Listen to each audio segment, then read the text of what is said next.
The first and most obvious place to check for Evelyn was in her old bedroom.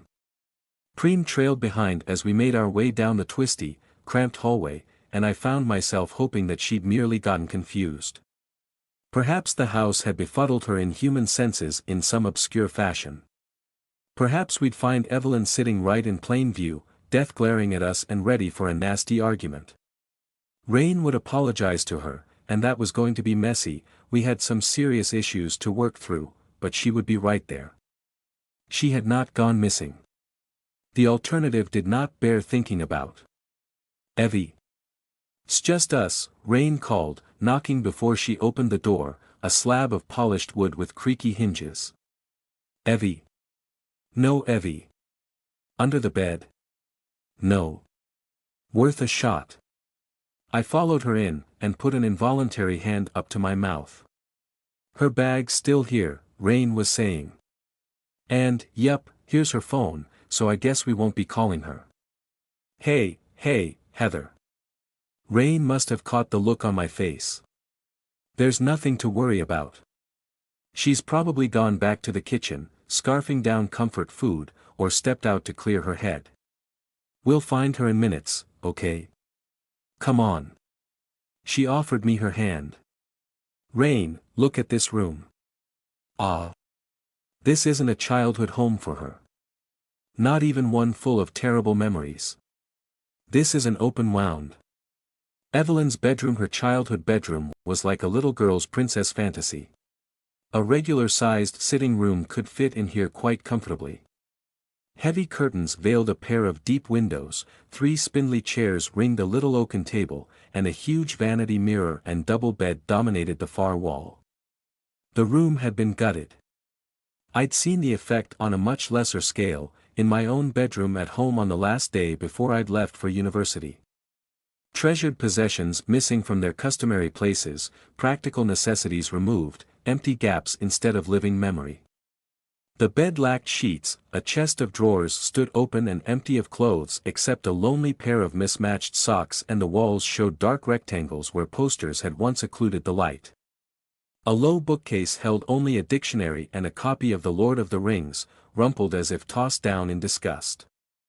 I could picture the spots where Evelyn would have stacked soft toys, the way she would have piled the bed with quilts and pillows, the enclosing comfort so evident in her room back in the Sherrowford house. This place felt anonymous, nothing of her in here. Rain gave me a pained smile. Yeah, I know. I helped her strip the place out. Never thought we'd have to come back. It's horrible. Rain, she can't stay in here." Rain nodded and puffed out a slow sigh. "Maybe she went to get some bed sheets." I gave her a capital L look. "Yeah." Rain cleared her throat. "Probs not." Over the next half hour I came to know the Say family mansion, as one might know an intricate and broken torture device, designed by a sadistic genius. A simple inventory of the house might look perfectly sane on paper: X number of bedrooms, Y number of bathrooms, 1 grand dining room and so on, but could never do justice to the way the snaking corridors kinked in on themselves as if built around the rooms. Old darkness had saturated the beams and corners down the centuries, lurking in the back of brick fireplaces and underneath heavy wooden furniture, never fully retreating each time Rain slapped about for a light switch on the walls. Blind corners and shadowy recesses were always sneaking up on the unwary explorer that would be me. Many rooms joined to others via side doors and little cubby closets. Other than an obvious effort to fight back the dust, most of them looked as if they'd been left untidy for years. Cushions discarded haphazardly, furniture pushed back in strange configurations, beds hastily stripped with the sheets still in piles on the floor. One room struck me as particularly ominous. A side door had been barricaded with a pair of upturned chairs, long ago left to gather dust.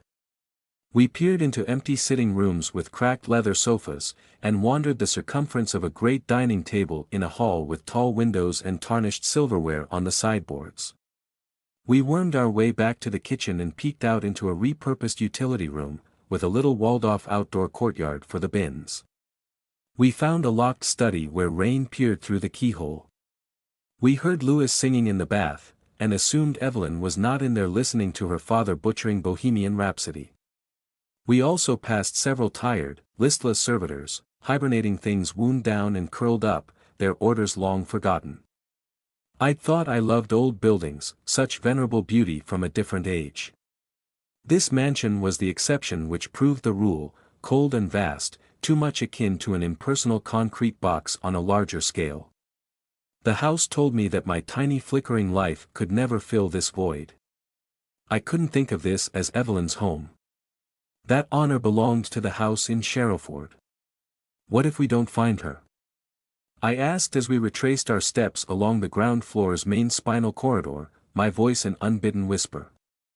The last time Evelyn went missing, she got lost in another dimension. Rain shook her head and shot me one of her easy confident smiles. She'll be around here somewhere, might be hiding from us though. This old hulk sure is a good place to play hide and seek, full of nooks and crannies. We might be at this for a while yet. You holding up okay? Wanna go sit down? What if she's hurt herself? On purpose? She'd never do that, not our Evie. Rain, she self-harms constantly. It might not be razor blade marks on her wrists, but the way she punishes herself is just as real. Rain paused with an oddly thoughtful frown, then nodded. Yeah, there's places she could go here that would mess with her head. We should check out the mothballed wing, that's where her mother used to keep all the hocus pocus, but I asked Lewis and he told me it was all locked up. Here, back this way.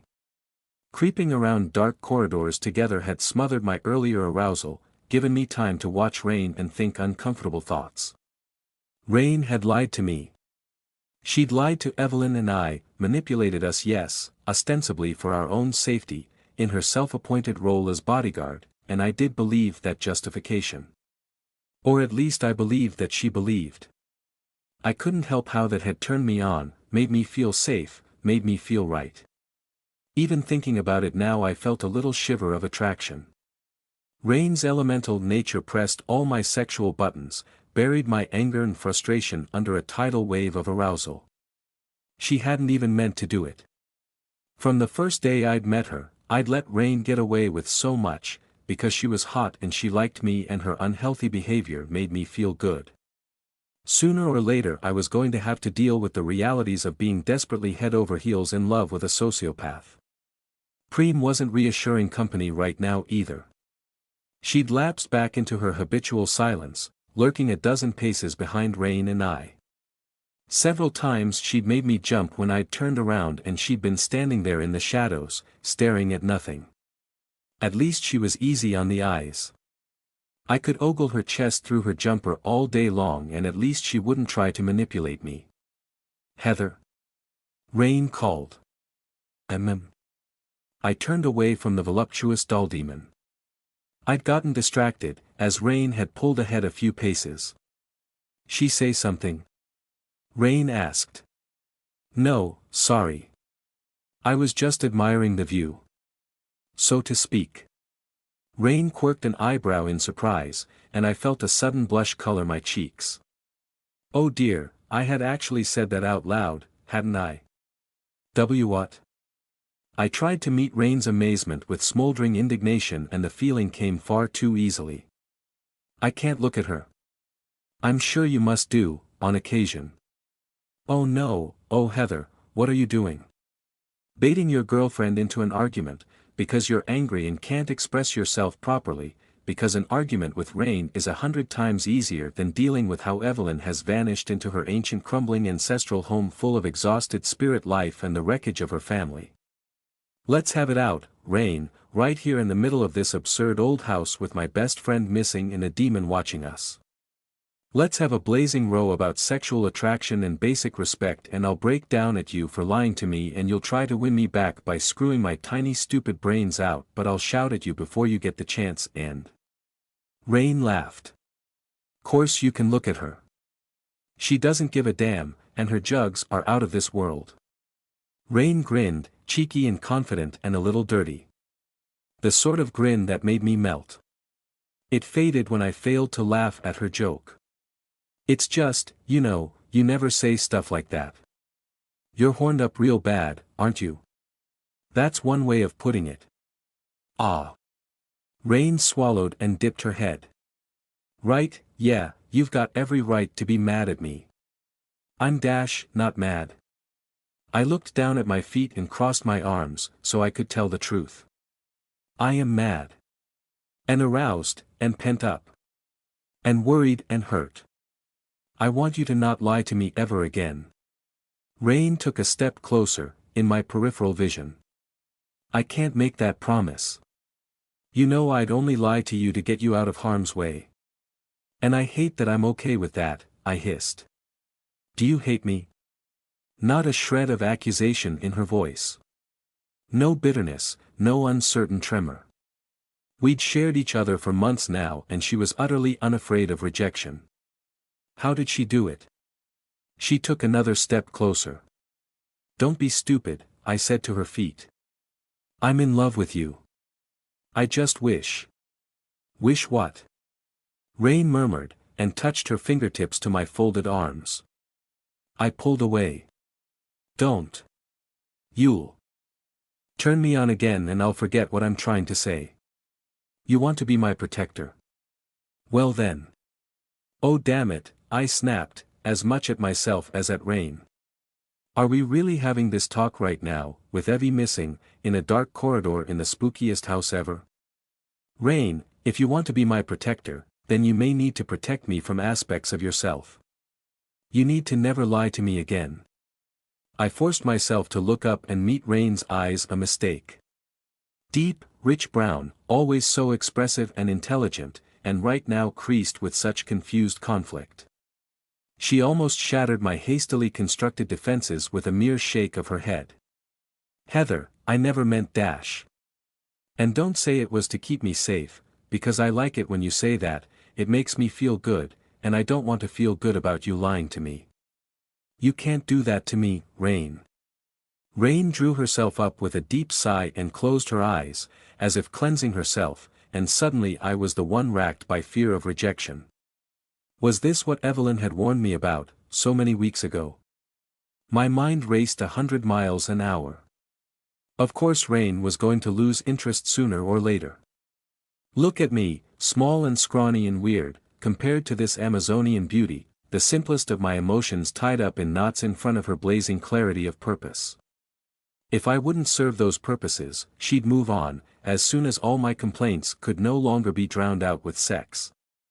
I did my best to harden my heart. I did not do a very good job. You're right, Rain said, eyes still closed. You are completely right, Heather. Yeah, I know I'm not very good at seeing these things. Promises don't mean much if they're easy to keep, so she opened her eyes and juddered to a halt at the sight of me. Heather.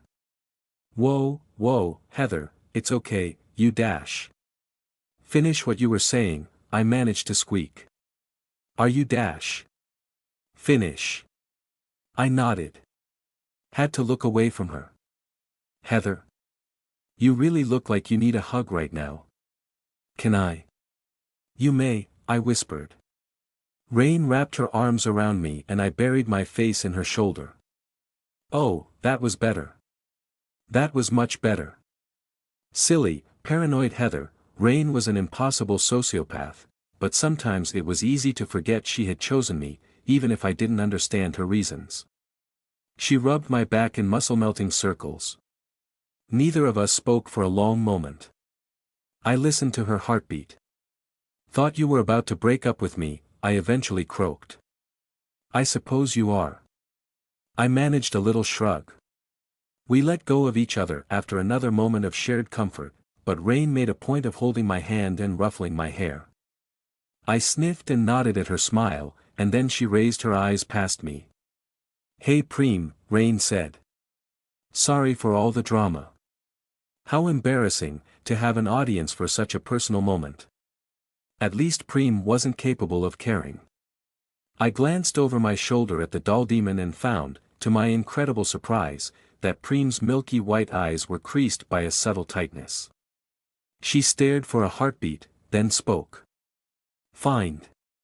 Evelyn. Is she pissed off with us? Rain asked. I think she is. I'm sorry, Preem. And also she's right, we do need to find Evelyn. I can't believe we stopped to have a miniature relationship crisis in the middle of all this. I rolled my eyes to gesture at the absurdity of the house all around us. Right you are then. Rain rolled her shoulders. Always a good sign. You have a fresh idea. Smart Money says she's either gone out to the car, in protest, or she's hiding, maybe pressured her dad into unlocking the east wing. We'll check out the front first, then go find Lewis. He's probably done with his bath now. We'll just have to hope we don't get an eyeful of naked old man. Ew. Come on. Rain grinned at me and turned to set off. I glanced back at Preem one more time. Do you have suggestions for? Preem did not have any suggestions, but perhaps she would have if I'd been able to finish the question. A fox was sitting behind her. Right in the middle of the corridor, those cute little black furred paws pressed neatly into the carpet, golden eyes glinting in the gloom. We made eye contact, I froze in shock. A tug on my hand, Rain attempting to lead me onward. Suddenly the fox stood up, twitched its ears, and raced away down the corridor on silent paws. It slipped around a corner, a flash of russet in the dark. Heather. You getting one more dose of Preem's rack? No. No, Rain, didn't you see that? Rain shook her head, eyes flicking down the corridor on instant high alert. A spirit? No. It was a fox, it was normal. It just Rain, where does that hallway lead, around that corner? That way. Couple of connecting rooms between the two wings. All the stuff on the far side'll be locked though, Evie wouldn't oh. Oh. Oh. Don't oh at me and stop. Rain shot me a pained smile. Oh as in, oh shit. I know exactly where Evie is. Come on. I struggled to keep up, even hand in hand. Rain's stride threatened to break into a run, though we walked less than 50 feet. Hurrying down the side corridor where the fox had vanished, thinner and more claustrophobic than the main spine, we climbed a small set of stairs. Rain paused with a sharp frown at a trio of doors. I gulped down air to get my breath back. Where is she? Rain, where are we going? This, reading room thing. Place. I should have known, but she hasn't been back there, ever. Rain remembered the correct door, grabbed the handle, and led me through. A short stub of corridor, with only one door at the far end. Rain let go of my hand and raced ahead. She burst through the door all in a rush, raising her voice. Evie. Evie, it's us. Evelyn. I crept in behind her, my heart in my throat. Reading room, right, Rain did display an occasional talent for understatement. We'd emerged through a side door into a space more akin to a library hall or great viewing chamber, or the study of a master inventor from the age of discovery. The vast room occupied both floors of this part of the mansion. The upper floor formed a wide walkway around 3 walls, ringed with meticulously organized bookcases, reached by a staircase at one end. The echoing space was poorly lit by wall sconces, half the bulbs burnt out or missing. A pair of freestanding lamps put up a valiant defense against the oppressive gloom. The towering curtains were caked in old dust. All dark heavy polished wood, several tables and desks stood at different points around the room's bare floorboards as if for separate projects, stacked with all manner of bric-a-brac in a state of terrible disarray, disassembled electronics, a half-finished oil paint canvas of a landscape scene, an entire deer skeleton laid out bone by bone, a series of anatomical specimen jars filled with cloudy liquid, a set of grotesque clay statues of worms with wings and teeth, and a half-dozen other mysteries too complex to take in at a glance. One table was on its side, contents strewn across the floor. It had been that way for a long time. Dust covered every surface, including the floor, except for a single pair of dragging footprints and the trail of a walking stick. A part of one wall was cracked and cratered, the plaster scorched black around the edges, the damage blurred by time and dust. Evelyn was sitting in a chair, hunched over with her chin in her hands. She'd been staring at the old scorch mark, but she looked up as Rain and I blundered into the room. Even before she opened her mouth, even with that thunderous frown on her face, relief flooded my chest. "Evie," I said. "Stop shouting, the pair of you," she snapped. "My ears work perfectly well." Rain sighed through a smile, relief plain as she shook her head. "What?" Evelyn demanded. "Evie, are you okay?" Rain asked. Evelyn pulled a face as if Rain had suggested she take up molesting animals. She glanced at me. "What have you been doing to her now? Are you both high on mushrooms?" What an utterly idiotic question. "Do I seem all right?" "You tell me." "Of course you don't seem all right," I said before Rain could put her foot in her mouth. "Preem couldn't find you, we were so worried. I thought maybe I don't know. I was worried about you, Evie." Evelyn snorted and looked away. "Wow. Well. This sure is the last place I'd think of to look for you," Rain said, as she crossed to the nearest of the heavy old desks and cast an odd look around the room, at the scorched crater Evelyn had been sitting and staring at. I realized there was a huge stain on the floorboards nearby, a years-old splatter that had stripped the polish and warped the wood. 2 more scorch marks, like meteor trails, had chewed into the floor not far away. "What on earth are you doing in here, Evie?" Sitting down, Evelyn drawled. "To enjoy my holiday." Rain dipped her head in silent apology. Evelyn frowned at her like she'd gone mad. Evelyn nodded and made a grumbly throat-clearing noise. She followed my odd glance at the cratered wall. "Not there." That was where she tried to stop me. What on earth could one say to that?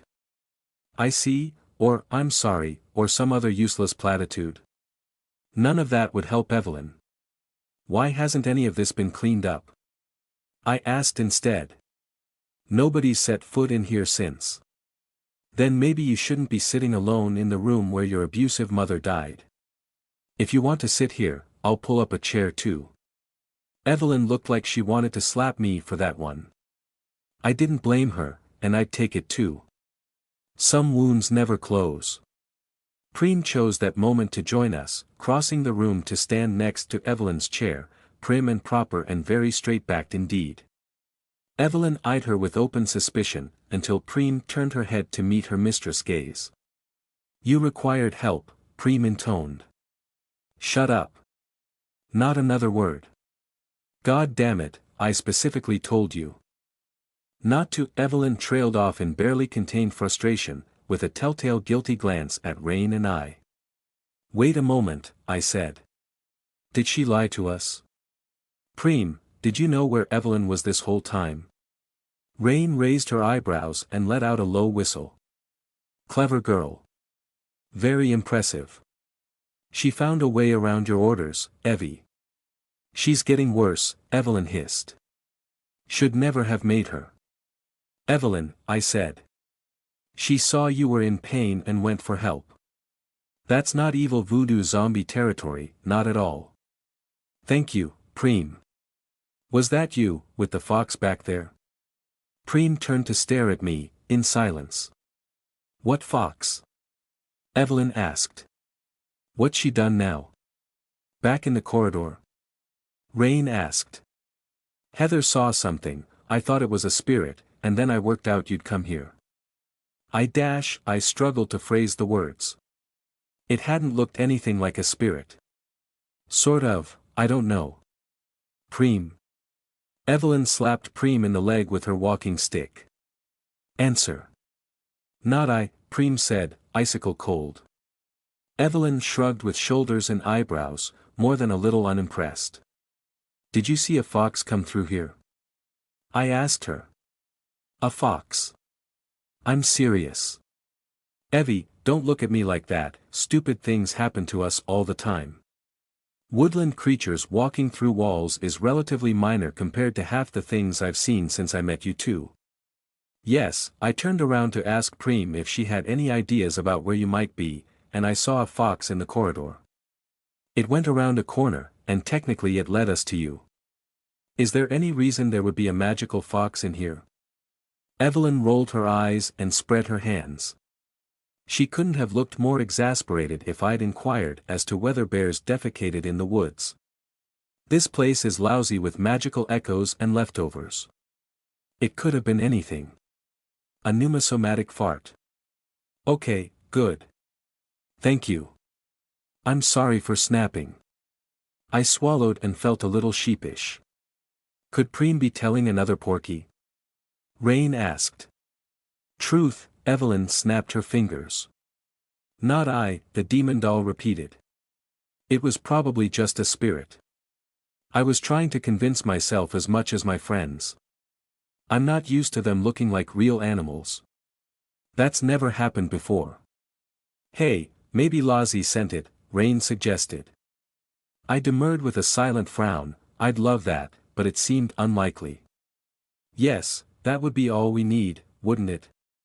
Evelyn grumbled, venom in her voice. More unexplained visitations from your mysterious friend. Let's complicate matters as much as possible, shall we?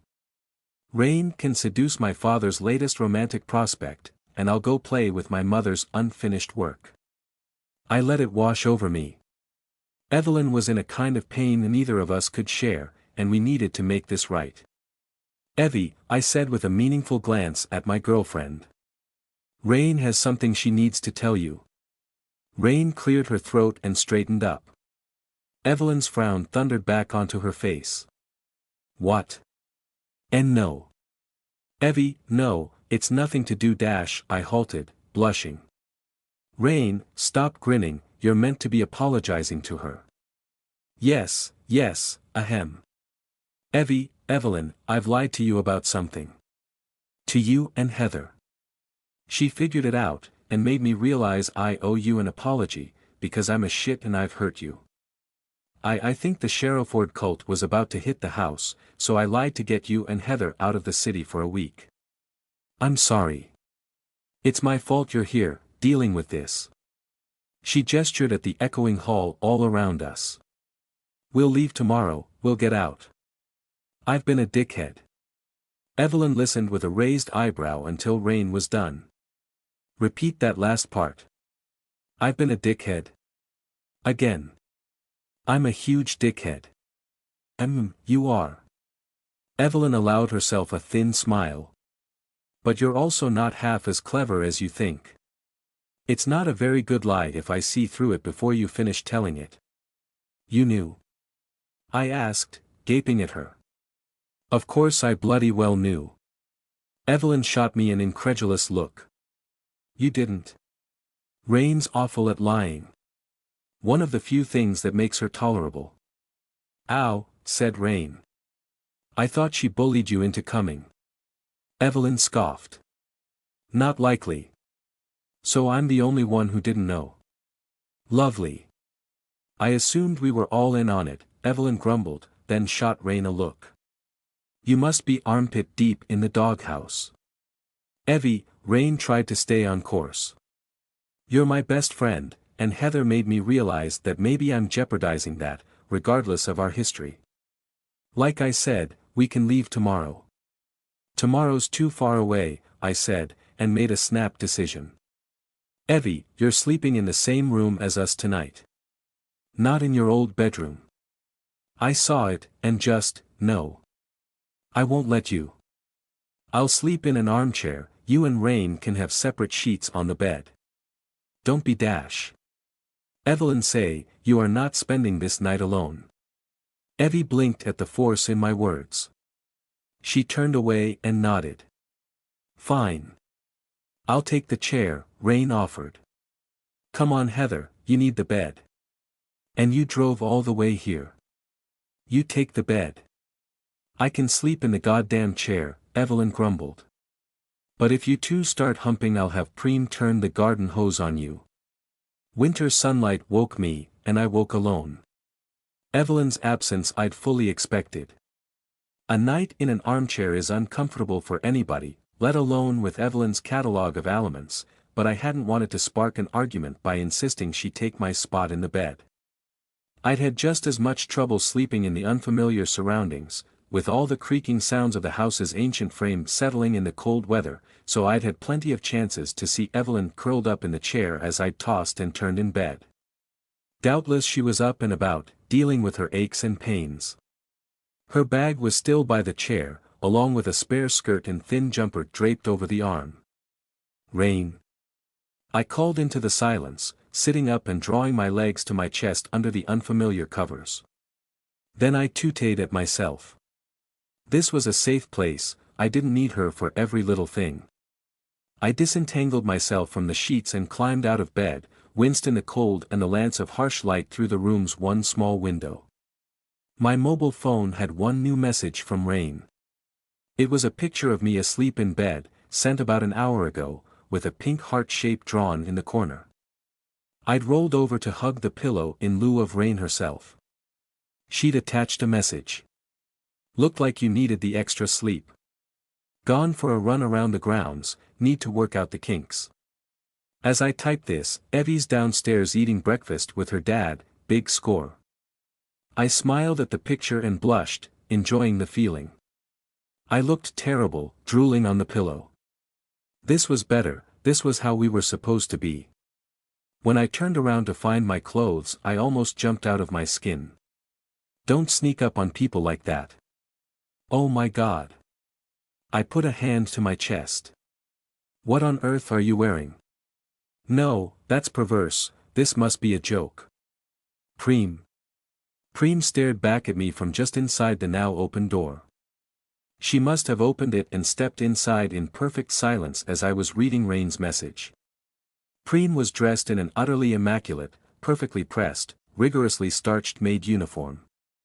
Not some faux saucy fetish outfit, but a full-length black skirt and those stupid roughly shoulder straps which crossed over the middle of her back.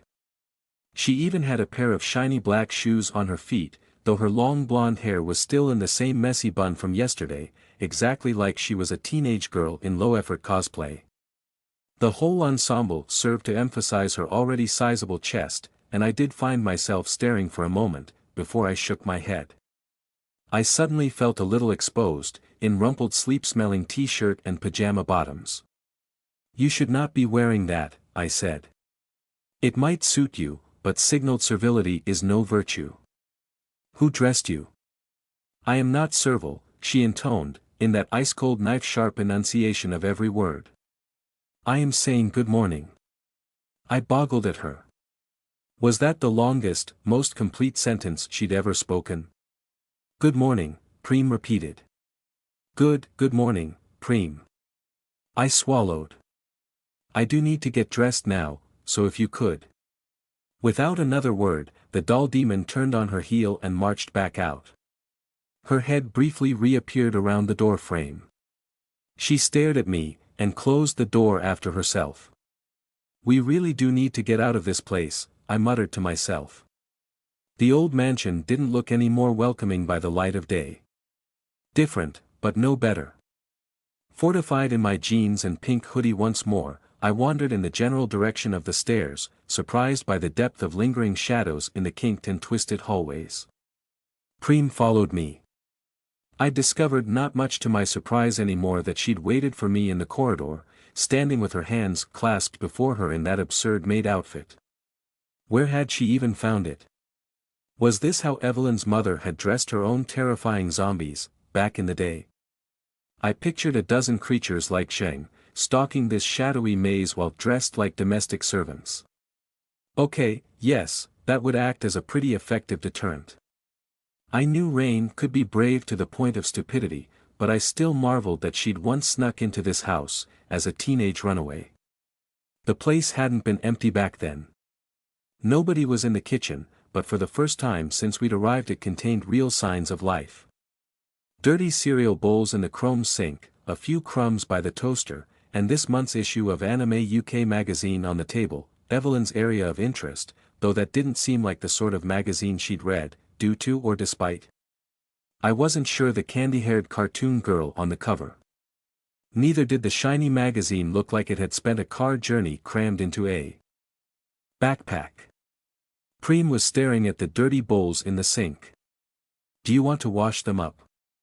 I asked after a moment. "Are you trying to be a real maid, or is this just an aesthetic experiment?" Preem turned her head to look at me, then back at the sink, then back at me, then the sink again. I stifled a laugh. "Preem, why aren't you with Evelyn right now?" "She has sent me away," Preem intoned, her voice clear and almost musical. "Sent you away?" I echoed. "From where? What does that mean?" Preem turned to stare at me again, this time in silence. I studied those milk-white eyes, but her expression betrayed nothing. "You don't feel like answering that one?" I mused out loud. "Or maybe some questions are too complex for you. You can't parse the context, or the web of meaning required to." Preem tilted her chin downward, as if to fix me with an unimpressed glare over a pair of imaginary glasses. Her expression didn't change, but the intent was crystal clear, and I hurried to correct myself. "Oh, okay. I'm sorry, yes, you're more intelligent than that, aren't you? Perhaps you don't like to answer certain kinds of stupid question." Preem straightened up, back to normal. I sighed and set about making myself some toast to quieten my rumbling stomach. Normally I'd feel terribly intrusive making myself at home in somebody else's house, but the same mansion didn't feel like a real home. Preem returned to staring at the dirty dishes in the sink, so I formulated a fresh question between mouthfuls of toast and jam. "Preem, where is Evelyn?" I adjusted my phrasing as the demon doll turned to me. "Or, where did you last see her?" "In the garden," Preem said. I glanced at the small window inset in the top of the kitchen's back door, at the sliver of visible lawn and the dark trees beyond. The grounds had looked quite extensive when we'd pulled up in the car last night. There was no way I could spot Evelyn or Rain from in here. "And why did she send you away?" That earned me another silent stare. "Okay, what did she tell you, exactly?" I tried. "What were her words?" "Oh. Indeed. That does sound like Evie." I frowned in thought as I chewed my toast, looking up and down Preem's immaculate maid uniform again. Assuming she hadn't lied to me, which seemed unlikely, she'd just demolished my top theory for why she was dressed in that ostentatious outfit. I'd suspected, deep down in a dirty unspoken part of my mind, that Evelyn had squeezed her into the uniform. This must be part of what she got up to behind closed doors with her cuddly obedient demon host, and Preem had wandered off before Evelyn could stop her. But that couldn't be right. Evelyn would never send Preem off to make herself useful, while the demon still looked like an extra from a raunchy B-movie. In the cold light through the kitchen windows I had to admit that servility didn't seem like Evelyn's thing. "Did you dress yourself in that uniform?" She didn't answer that one either. If Preem was a human being I could have guessed a dozen possible motivations for that outfit: a sex thing, a bit of silly fun, a joke, an experiment with personal identity, a penalty for losing a bet. If Rain had turned up dressed like that I'd have understood her intentions precisely. If Lozzie had appeared to me dressed head to toe as a maid, I would know for a fact she was just messing about. Preem was not human, and wondering about the maid outfit made it easier to keep that in mind. Her increasingly bizarre behavior didn't worry me exactly, though I was vaguely aware that perhaps it should. At least she didn't have two bodies anymore. I doubted I'd be able to deal with identical twin maids. Far too high level for my twitchy, starved sexuality. "Yes," Preem intoned after a few moments of my half-amused scrutiny. "I'm sorry for staring. I was thinking about you, that's all." An impulse took me. With Preem so much more talkative, perhaps I could begin to understand how she thought. "Preem, do you know what you are? Do you know what you are?" I blinked at her. The emphasis was unmistakable. I sketched a shrug, wrong-footed. "A human being. Homo sapiens. Female. 19 years old, almost 20. That is the most essential classification from which to understand and interpret your actions. You do the things you do and think the thoughts you think because you are a human being. Indistinguishable from all other human beings. My mouth opened and closed in shock. I tried to process what she'd actually said, rather than the fact she'd used big words. She really was more intelligent than she let on. Are you being sarcastic? I asked. Yes. Point taken. I suppose it would be terribly rude if somebody asked me what I am. I'm sorry if I offended you. Preem dipped her head very slightly. Apology accepted. So, who are you, then? I asked gently, though I doubted she cared about tone of voice. Another silent stare for another stupid question. I flustered and tried to rephrase when she finally answered. You should know that, Preem intoned. You named me. I am Preem. Now it was my turn to sigh and look unimpressed. That doesn't really answer who you are. Preem is just a designation. I'm Heather, but that doesn't tell you anything about me, does it? Did you have a name before Preem? You had an existence, before Evelyn summoned you, didn't you? Do stars have names, before humans give them such? Preem smiled.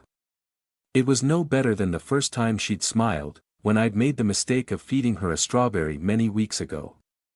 She could contract and relax the correct muscles or the tactile illusion of muscles wrapped around a core of inanimate life-sized doll, but that was all, mere mechanical motion.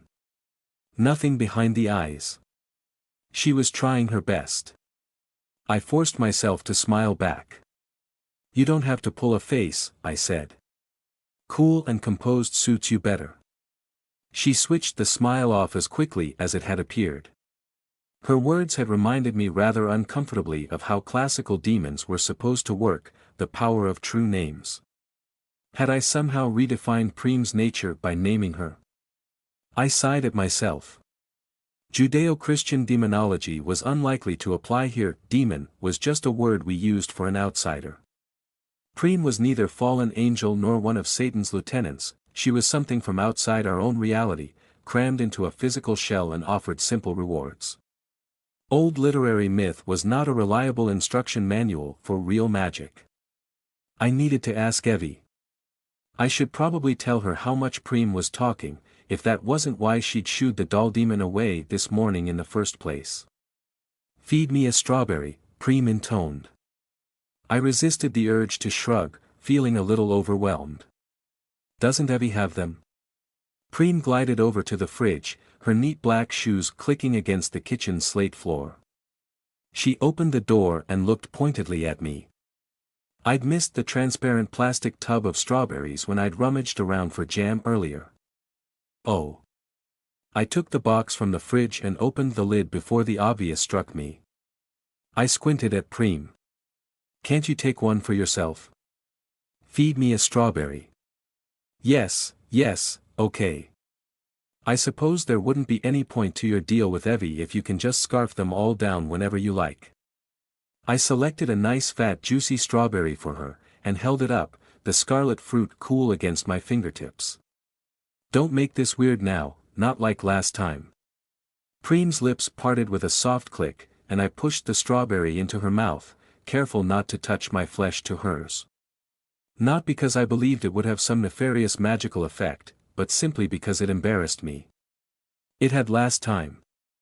Whatever Preem was inside, her exterior was a very voluptuous young woman, and my basic instincts still responded to that. Or maybe it's the act of being fed that matters. I mused as she chewed. Somehow, I suspect you're unlikely to answer that one. Preem swallowed. The fridge air is escaping. It is cold. It is, yes. I started to close the tub of strawberries when an idea struck me. I watched Preem's face carefully. If I give you another strawberry, will you tell me why you're dressed in that uniform? Yes. Feed me a strawberry. Oh, not immune to bribery, are you? It's a deal, okay? I almost giggled as I picked out a second helping for her, feeling very mischievous indeed. We're making a deal, one more strawberry, then you explain, best as you can, okay? Feed me a strawberry. Well? Why are you dressed like a maid? Silence. Preem. I lied. I tooted and sighed. Preem. You lied to get another strawberry? You're worse than a cat. I think we need to go see Evie. Out in the grounds of the Say estate the winter sunlight felt harsh and crisp in the cold air. I was very glad for my hoodie, and the larger t-shirt I'd borrowed from Rain's bag. Rather than slipping out the kitchen's back door, I'd retraced my steps to a place we found during last night's search for Evelyn, a set of wide French doors more glass than frame, which looked across the lawns behind the mansion. I'd stepped out onto a long low patio of grey slabs, neat brick stairs leading down to the lawns. A pathway snaked off between islands of droopy flowers and patches of thin grass, sloping toward the placid surface of the dark lake at the back of the estate. Trees crowded the far bank. All the brickwork badly needed pressure washing, at least to dislodge the moss and lichen growing in the cracks, though I rather liked the effect. An old-fashioned charcoal barbecue stood off on one side of the patio, next to some rain-warped wooden garden furniture. I made my way gingerly down the steps, but Preem lingered by the doors. The old brickwork path forked off in two different directions, one vanishing into the trees far to my right. You won't be disobeying Evelyn by showing me where she is, I said. Preem stared at me, unmoving. I let out a little sigh. Above her, the towering exterior of the mansion still crawled with spirit life. The local fauna looked far less ominous in the daylight, hardly the coal-black leering gargoyles my mind had supplied under the cover of darkness. Most of the creatures clinging to the roof tiles and chimneys were small and twisted, scaly green, blinking large slow eyes at the weak sun like lizards in torpor. They mirrored the house itself, uncomfortable and confused to discover itself still standing to witness yet another dawn. Last night the place had seemed to radiate such grim grandeur. By day it looked huddled and wounded, an aged behemoth with a wasting disease. I cast around the grounds again, trying to figure out where Evelyn might be, and spotted Rain instead. She'd just emerged around a copse of trees far off to the left, jogging alongside a visible stretch of the estate's perimeter wall. Of course, I couldn't actually make out her features at that distance, but I'd never mistake her fluid athletic gait for anybody else. I raised a hand over my head and waved. The tiny figure in the distance raised a fist in reply, and Rain changed direction, jogging across the thin lawns toward me. Even in the nipping chill, with my hands tucked into my armpits, I felt a deep warm flush accompany the smile on my face, as Rain jogged up and pulled to a stop. "Morning, you," she said between deep breaths, rolling her shoulders and flexing her neck. "I'd give you a hug, but I'm pretty ripe. Get my message?" "Yes, thank you. And it is a very good morning, indeed." Rain was dressed or perhaps stripped down, in a tight white athletic top and a pair of shorts, absolutely drenched in sweat and panting hard, a big grin plastered across her face. She dragged her hair into a short ponytail to keep the sweat from her eyes. How did she bear the cold like that? I had no idea, but I was very appreciative of the sight, and the way she stretched her arms over her head when she caught me staring. "Like what you see, Miss Morel?" she asked, a cheeky glint in her eyes. "I do breakfast delivery, you know. Does it still count as your breakfast if I eat you?" I rolled my eyes but couldn't keep a smirk off my face. "You brought exercise clothes with you?" "Really? Hey, it's a great place to run." Rain didn't stop moving. As she spoke she began to bounce from side to side on the balls of her feet, shadow boxing with the air. "Better than a treadmill, no cars, grounds nice and springy, don't have to worry about pedestrians. May as well get some exercise. Plus, you know, clearing my head." She shot me a wink. "Are you going to be alright to drive again later today?" Rain stopped bobbing about and straightened up. "Absolutely. 100%. We can be out here soon as we're ready. Shower, lunch, Evie shows you the map, we're gone." I nodded absently. We had serious matters to think about, but I couldn't keep my eyes off the way Rain's sweat-soaked top clung to her abdomen and sports bra. Perhaps it was mere imagination, but for a moment I could smell her over the countryside scents of earth and leaf mulch and damp brick, that spicy hot feminine sweat. Heather. You feeling cold? Rain grinned and thumbed over her shoulder. Wanna join me for a lap around the lake? It'll warm you up. I've got some spare joggers upstairs, you don't have to ruin your jeans. Are you serious? Rain, there's no way I could keep up with you. Don't be silly. She shrugged. We'll go at your pace. Weeks ago, Rain had coaxed me into accompanying her on one of her trips to the university gym. Once. I'd lasted less than 10 minutes on a standing bike before my stamina had given out, sweating and heaving and red in the face. A complete disaster. I'd expected at least a little teasing, but Rain treated me as if I'd subjected myself to the same hour-long punishing treadmill routine as her, not to mention the weights she'd lifted first. At least I got to watch her working out, and she made it very worth my while when we got home and got in the shower. I hesitated, genuinely considering her offer. Rain pulled a wide windmill stretch with both arms. You work up a sweat, I'll scrub it off you. She grinned. I let out a shaking sigh and closed my eyes for a second, to avoid the temptation of her body. I knew I was blushing rather badly. That would be lovely, but I really need to talk to Evie. I don't think we should be getting all worked up with each other right now. But thank you. You look great, Rain. You know I do. She winked at me again. Evie's over by her eyes drifted up and past my shoulder. Preem clicked neatly down the steps from the patio to stand next to me. Good morning, she intoned. Rain stared at the flawless maid uniform, running her eyes up and down Preem, mouth open in disbelief. She glanced at me and I pulled a yes I know I see it too face. Good morning, Preem repeated. And a good morning to you too. Rain burst out laughing. Bloody hell. You got something you need to tell me, Heather? It wasn't me, I didn't dress her like this. It's not really my sort of thing. She looks like an escapee from a fetish porno. No offense, I mean, you look great, yeah, Rain added as Preem did that unimpressed head tilt in her direction. I take it you're not responsible either, then? She won't tell me. If I'd done that I'd be parading her around. Rain let out a low whistle. Wouldn't say no though. Hypothetically.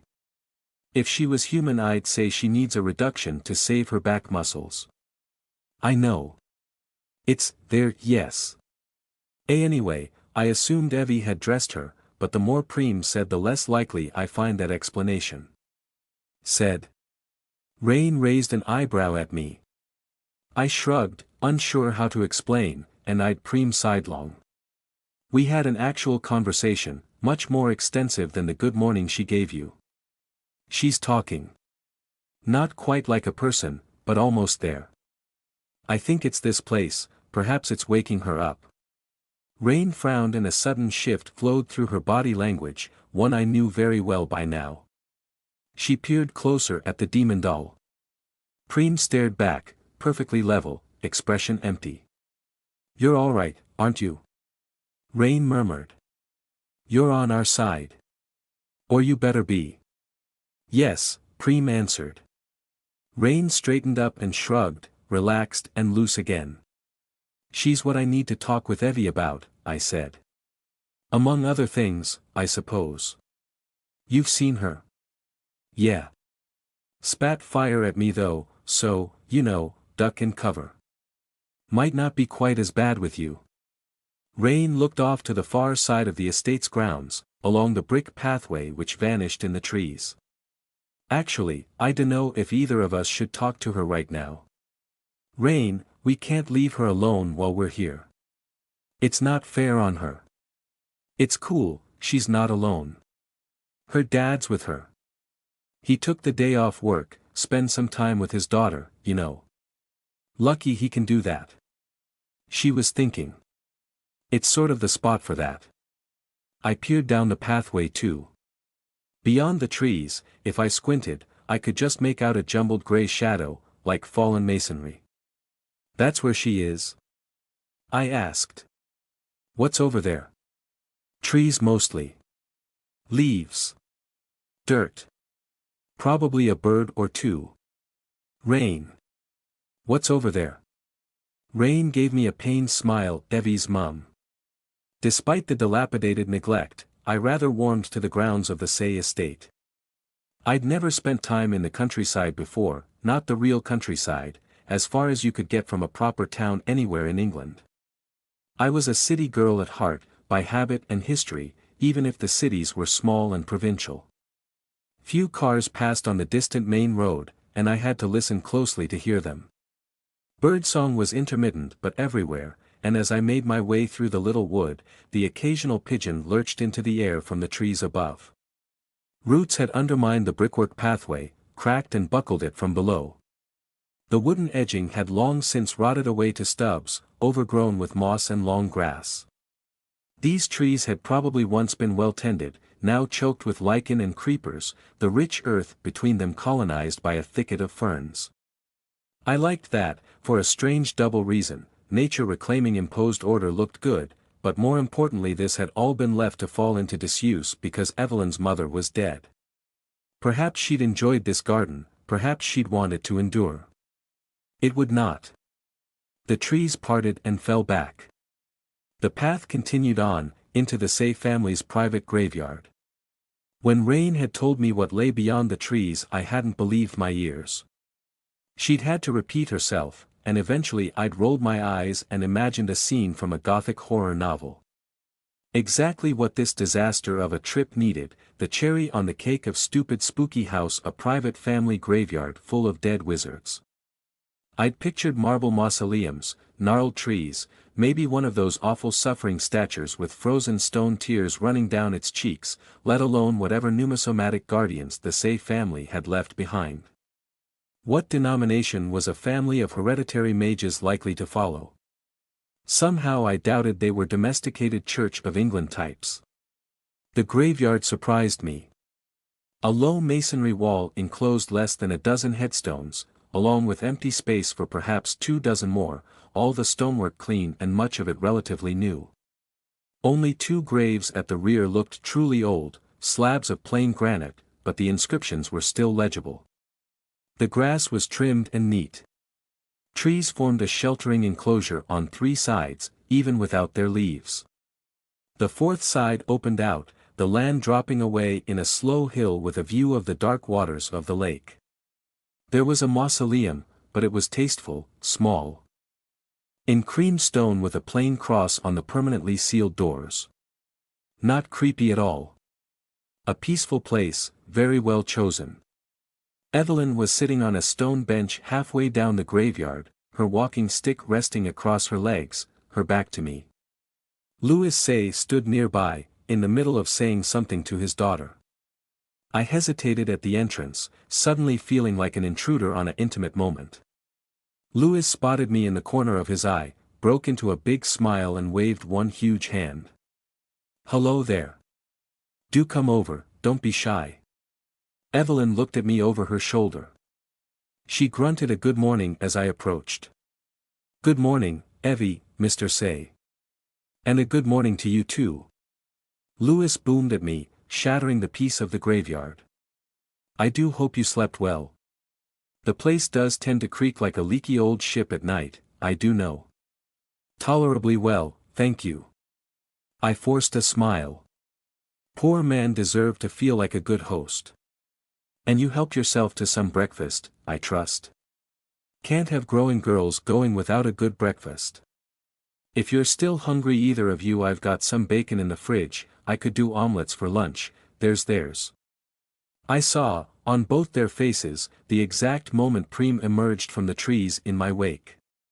Louis Say did a pretty job of hiding his reaction after the first second of confused shock, and from that moment onward he didn't even look at the doll demon again.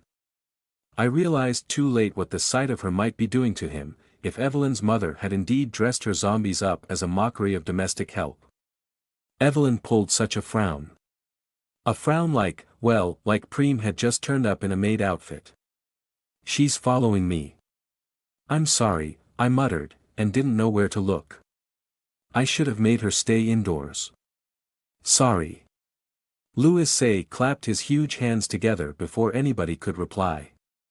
Well, I should really get started on marinating the chicken for dinner, especially if Angeline manages to get away from work early. She's going to try to make it down to see you again, Evelyn, and I'm sure she'll be delighted to meet all your friends too. Evelyn was just telling me about you in fact, Heather. All good things though, I assure you, haha. The laugh ever so slightly too loud, the grin ever so slightly too forced. I'm glad to hear that, I said, to have something to say. Don't let her stay out here too long, will you? He asked me with a theatrically serious frown. I caught Evelyn rolling her eyes. She does tend to mope, my girl. You two come back indoors and I'll have something hot from the oven quicker than you can get your boots off. He clapped a hand gently to Evelyn's shoulder, then let go and strode down the pathway back toward the house. Dad, Evelyn snapped. Yes. Yes, dear. She raised a hand. Keys. Louis hesitated and swallowed. He glanced at me. Is it really necessary? Evelyn huffed. How am I supposed to show Heather the dash? Yes, I suppose you're right, you're completely right. He blustered over Evelyn's specifics with a smile. You're outthinking me already. I'm getting old, I swear, you'll be running rings around me in no time, just yes. Quite. He cleared his throat and extracted a keyring from his pocket, fumbled around to unhook a barely used spare, before striding back and handing it to Evelyn. He closed her fingers around the key before she could withdraw. Now, I mean dash, he struggled, voice low. I felt like I should turn away, close my ears. Now Evelyn, you know you mustn't dash. Mustn't what? Evelyn snapped. I'm not going to turn into her by spending 20 minutes in her dungeon. Louis Say straightened up and nodded, big smile strained with effort. He smiled my way as well, nodded again, and then walked off, pointedly stepping around where Preem now stood stock-still behind us. Evelyn watched him go. I'd rarely felt more awkward in my entire life. Neither of us spoke until he disappeared into the trees. I'm really sorry I interrupted that, Evie. It's not as if anything important ever comes out of his mouth. She caught the poorly disguised shock on my face and sighed sharply, waving me off. I know I'm harsh with him. It's hard not to be. He was never there. Evelyn looked a little brighter and healthier than she had yesterday, as if the countryside air was doing her good, her face a little less wan, her back slightly straighter. Freshly showered, a clean change of clothes, and I could see she'd even waved a brush in the general direction of her hair. She wore a thick gray fisherman's jumper, far too large for her, so enclosing and heavy it could have kept out a bullet, let alone the cold. Her hands were half lost inside the sleeves. There was a bitter defiance in her face and the way she held herself, more so than usual. I suppose I would have felt the same, sat where she was. Is this Rain's sick idea of a joke? She eyed Preem's maid uniform up and down. No, it wasn't her, or me either. I assumed you'd put her in it, but then I realized that was quite unlikely, to say the least. It's grotesque. I think it suits her. I mean, I swallowed, withering under the force of Evelyn's unimpressed frown. It makes her boobs look amazing. She seems to have a good sense for that. Evelyn huffed and shook her head. Where did you find that, Preem turned to stare at her, but declined to reply. She wouldn't tell me either, I said. Evelyn clicked her fingers. Answer. In a cupboard, Preem intoned. Evelyn fixed her with a steely look, but then sighed and gave up with a shrug of her hands. Maybe, I ventured, softly. Maybe she's acting more like a person, because we've been treating her a little bit like a person. That's not a good thing.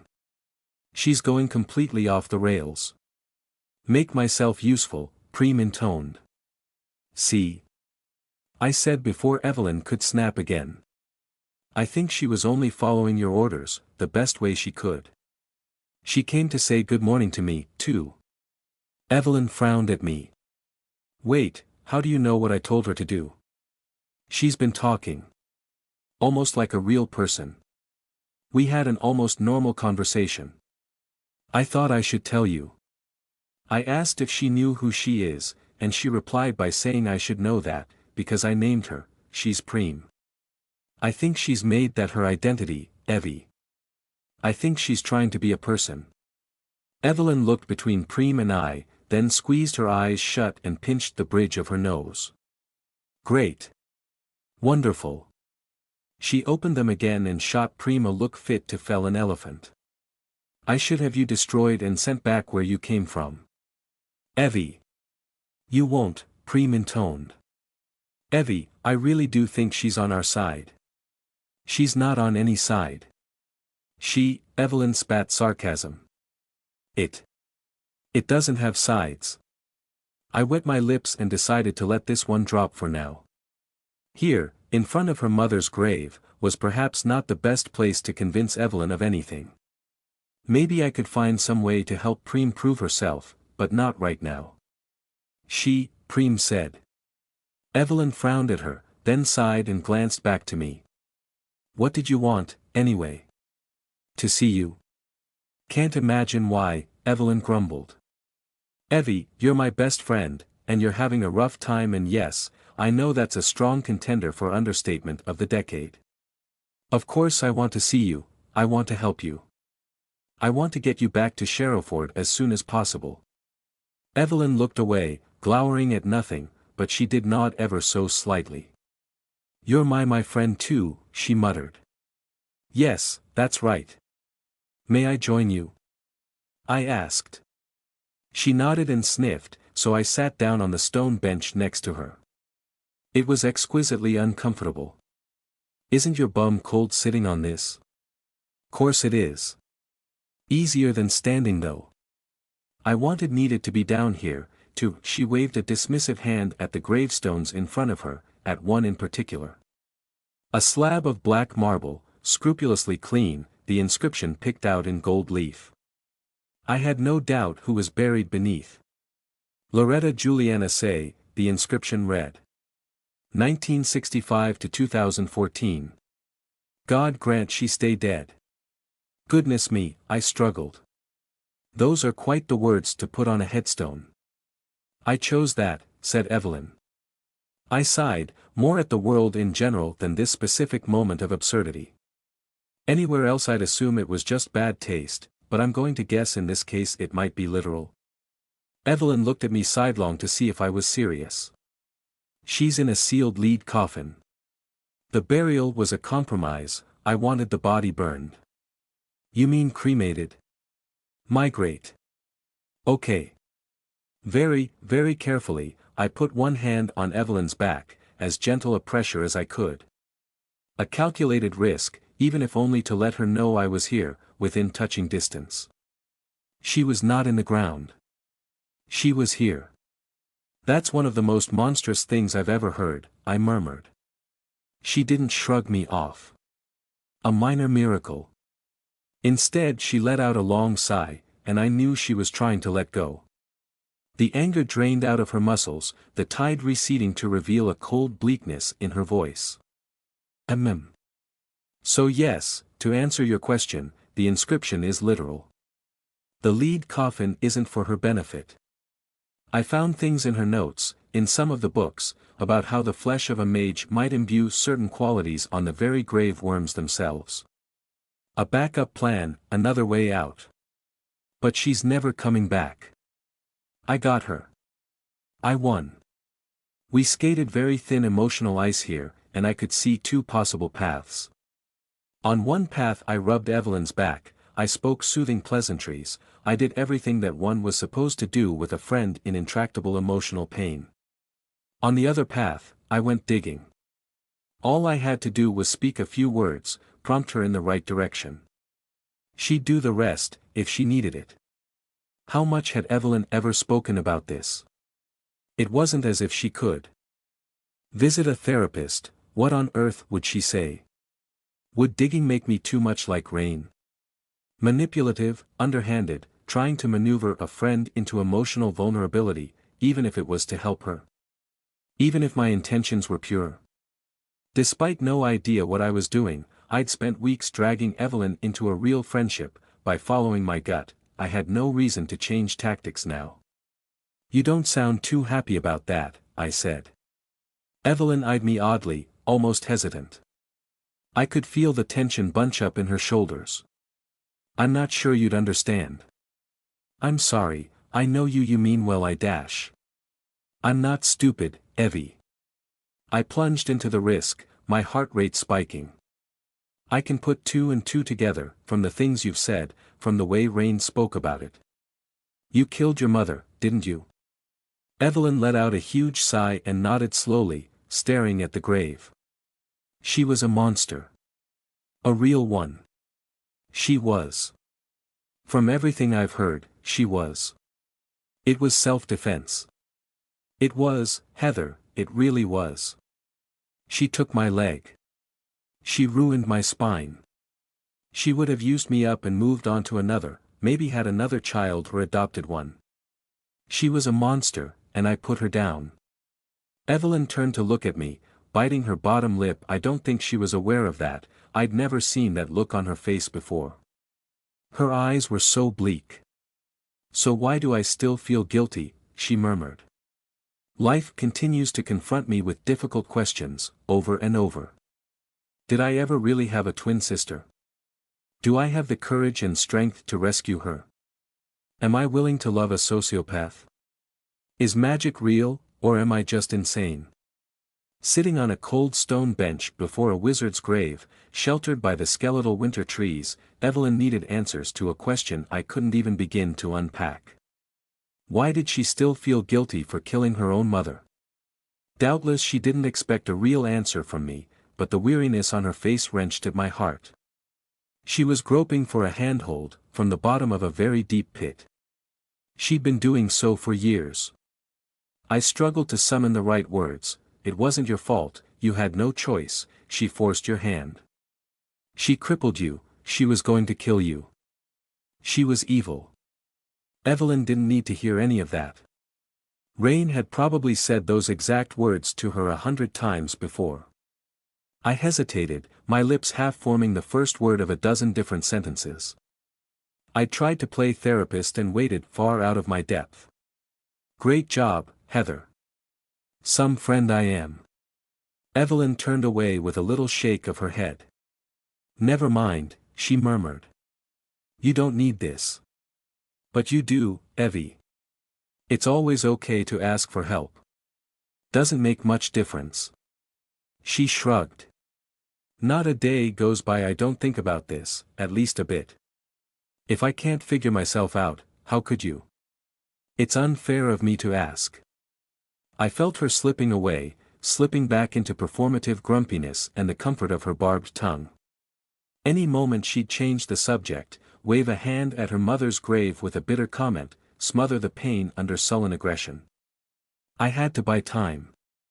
Luckily, my hand was still on her back, so I did the first thing that came to mind. Wait, Evie, don't say anything. I held up a finger. Just stay perfectly still, don't move, stay right there. Heather.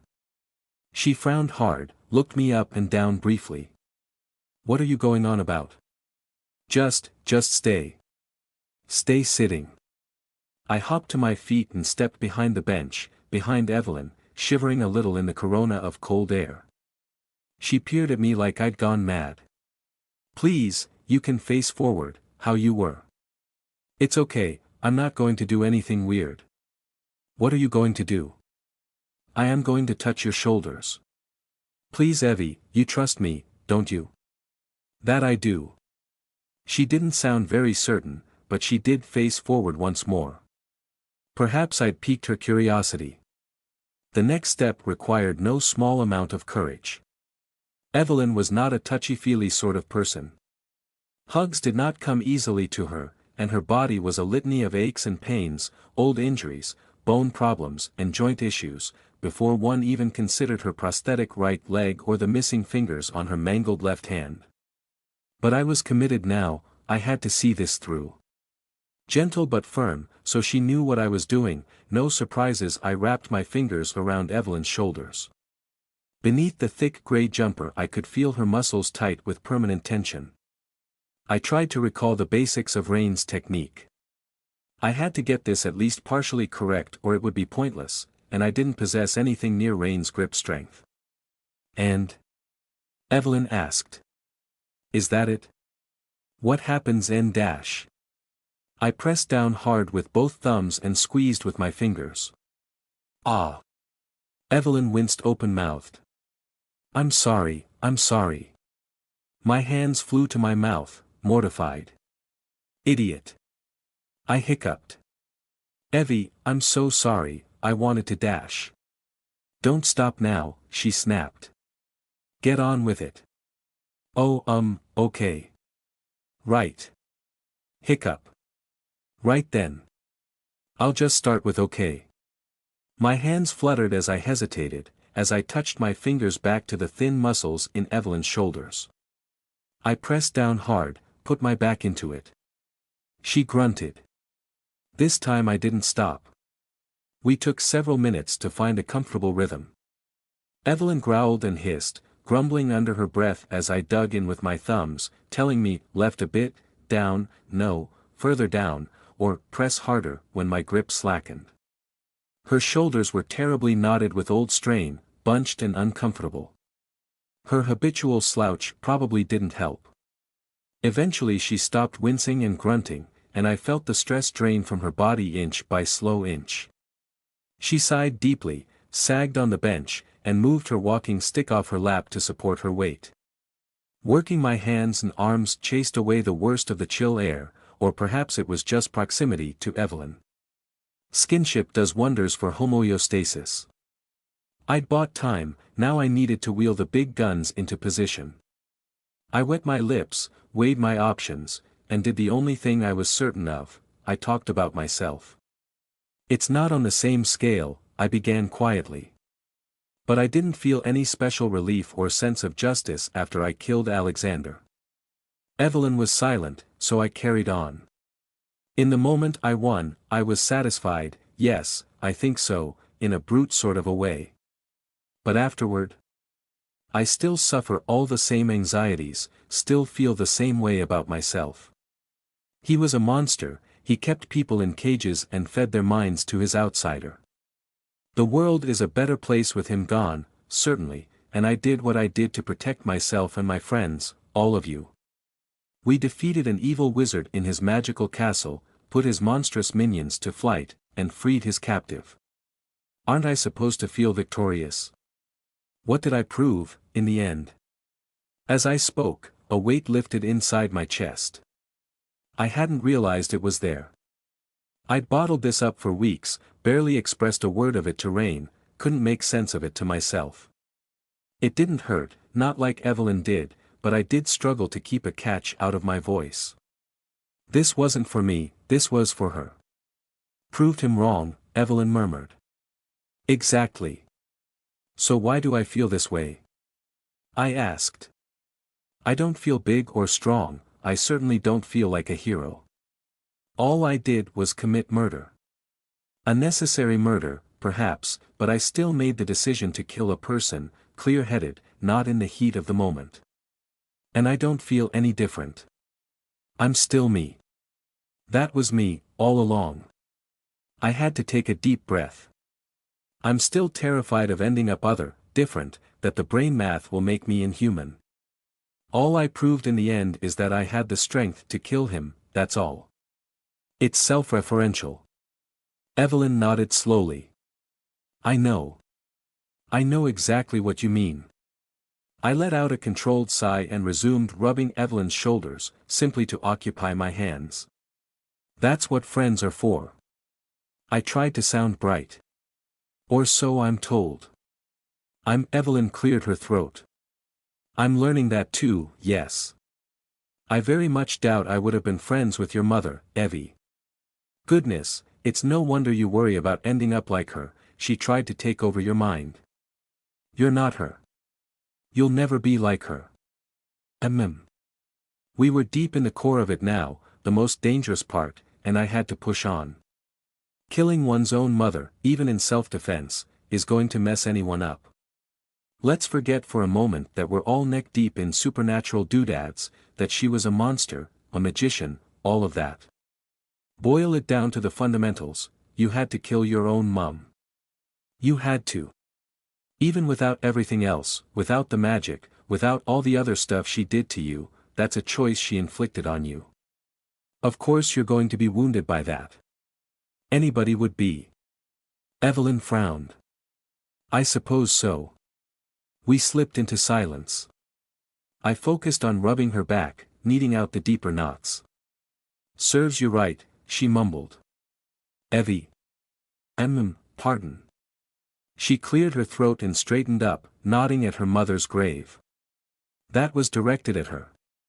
She's sludge in a box, and I'm getting a shoulder rub. You're very welcome. I think you rather needed it. Evelyn sighed. Never used to like it from Rain. She gave up trying years ago. You do tend to get the claws out for her. She deserves it. So, you're saying I give better back rubs than her? I'm saying I don't know. More comfortable with you, I guess. Should I take that as a compliment? I think I shall.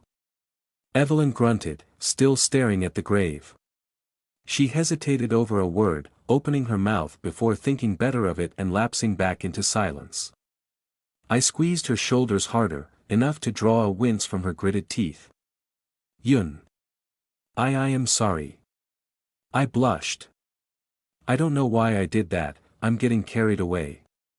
Then you should get carried away more often. Evelyn twisted her back to one side, producing a trio of pops from her spine. She let out a throaty grumble. I want to tell you how it happened. How what happened? I hedged my bets, though I could guess.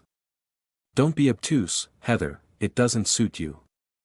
How I killed my mother, what else? She spoke in a very matter-of-fact way, like we were discussing the weather. I've never told anybody. No point telling Rain, she was right there when it happened, all the way through the whole bloody business. Okay then. I swallowed, steeled myself. I'll try not to be squeamish. Not much to be squeamish about. I stopped her heart. Evelyn made a squeezing gesture with her left hand, her maimed hand, the one with the missing fingers. That was the end of it, the final move, checkmate. We'd be out here all day if I told you the entire story, but that was the end. It's not easy, forcing cardiac arrest, not something I could pull off these days, not against another mage. I was different, then. I had help, of a kind. What on earth does one say to that? Wow, I breathed, then flustered and hurried to correct myself. I mean dash. Wow is right. It's okay, Heather. I swallowed. Okay. You had help. Evelyn shrugged. She was absently tapping her artificial leg, right where the stump ended and prosthetic began. It's complicated. Rain, in part. It was messy, you have to understand that, not a clean dramatic confrontation. It wasn't like I declared my intention and challenged her to a duel. We were planning to kill her, but we didn't choose the moment, or the day. It just happened.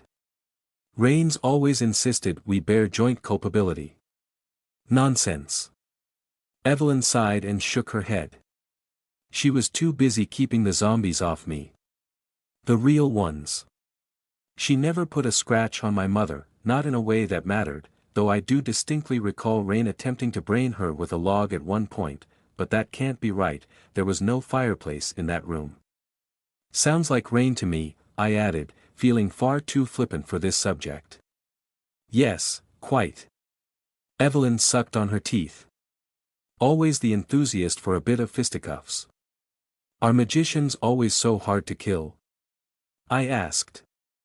Alexander didn't seem bothered by a bullet, but and I mean this in a very good way, Evie, but you don't seem as robust as that.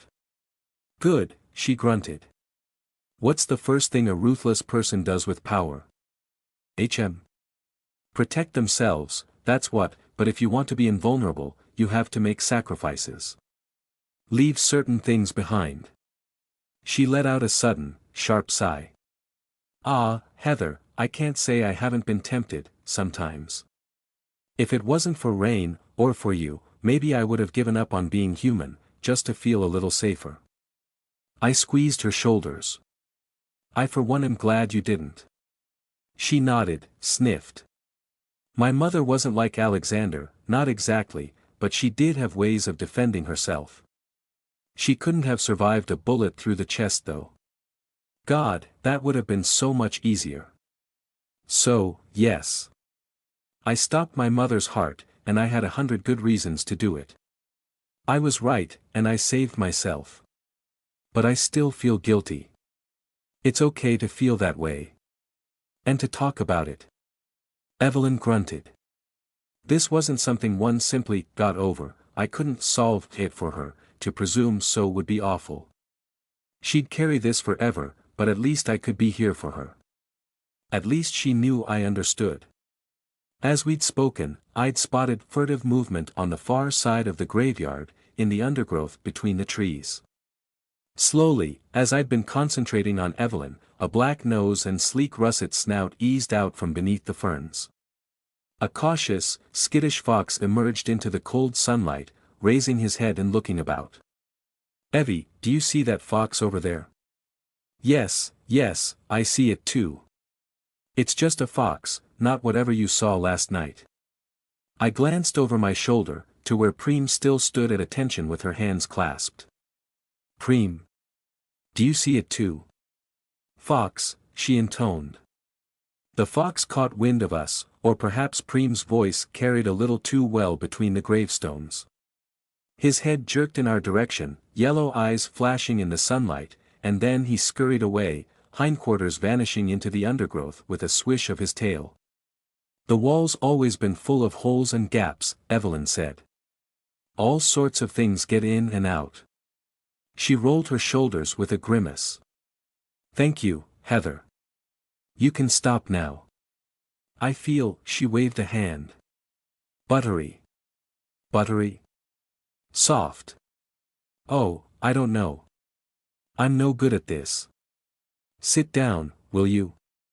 I almost giggled as I slipped back onto the bench next to her, despite or perhaps because of the weight of our conversation, the release of tension in my gut. Evelyn blinked at the grave one last time, then finally lifted her eyes to the sky. I felt closer to her now than I ever had. Close enough to ask the question that had lingered on my mind, during the unquiet night of tossing and turning. Evie, yesterday, in the car, you said something that got me thinking. You said you weren't very happy with Rain or I, which makes perfect sense, considering where we've dragged you. We've been over this. You didn't drag me. Be that as it may, I tried to stay on topic.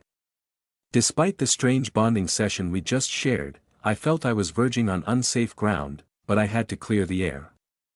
I've been really selfish the last couple of weeks, completely wrapped up in myself. When I thought about it, about why you might be angry at me, I realized you've barely been talking to me lately, and some of the things you've said dash. Evelyn cleared her throat and turned her face away from me. Heather, it's not your fault, it's nothing you've done. Are you sure about that? Yes. Yes. Evie, you're the last person to pull your punches, but I still get the impression I've angered you in some way. I made an effort to keep my voice steady, to hold on to my courage. You can tell me. I promise. Evelyn directed a tight frown at me, her lips pressed together. I did my best not to falter. I'm serious, I said. Surely you've figured out by now I'm an extremely difficult person. You really want to open this can of worms? Of course I know that. I couldn't help but smile a little. And I'm still serious. Evelyn let out a long sigh. She looked off at the lake in the distance, and spoke haltingly, as if selecting each word with great care. You're the first real friend I've ever made. Rain doesn't count. I don't know. Evelyn shrugged. You tell me, does she? I like to think so. Yes. She is. Very. You're my first real friend. I think. And then your mysterious bloody dream pixie comes along and... Evelyn threw up both hands and huffed in frustration. I blinked at her, and incredibly enough she began to blush, shooting me a mortified sidelong glance before averting her face, hiding her eyes behind her hand. Evie, you're saying you're jealous? Of Lozzie? Evelyn shrugged, still hiding. I don't bloody well know. All right. I rather took your words to heart, all that stuff you said weeks back about not keeping things from you. Well. Here it is. I'm impossible, I know. It's unhealthy, but I can't help it. I was about to reply, to tell her it was okay, when suddenly she emerged from behind her hand and launched off again, flushed in the face and embarrassed to her core but still strong-voiced. Why did she get to waltz into your life, monopolize your time? Rain, I understand, you sleep with her and I want no part of that, but unless I've utterly misread you I'm pretty certain you weren't going wrist deep in your Lozzie. Wow. I felt a blush creeping up my cheeks too. You're right, no, I didn't do, that. Don't get me wrong, I'm glad we rescued her. She looked like a wreck. Perfect case for Rain. But Evelyn sighed sharply and threw up her hands again. Evie. Evie, don't talk about yourself like that. A smile tugged at the corners of my lips. Evelyn looked away again, so I got to my feet and stood up in front of her, tucking my hands into my hoodie to keep the cold at bay. I don't exactly have a lot of experience at this friend stuff either. More than I do, she grunted. I saw she was about to retreat behind her hand again. Why don't we watch some of your anime magical girl shows together? I asked. That earned me her attention, an incredulous frown, gave me guts, for once. I'll punish you in the name of the moon. I said. All that stuff? Evelyn squinted at me like I'd gone completely off my rocker. Perhaps I had. That's from Sailor Moon. I don't even like that show. And you don't even watch anime. What does this have to do with anything? Then introduce me to it. We can do regular, normal friend things together, Evie. I'd enjoy that, I really would. Not everything has to be life or death magical shenanigans all the time. Evelyn came up short, frowning to herself. I guess I can think of a few you might like. Something with lesbian romance in it. I suppose. Good. I'll look forward to it. Evelyn shook her head, still mired in disbelief.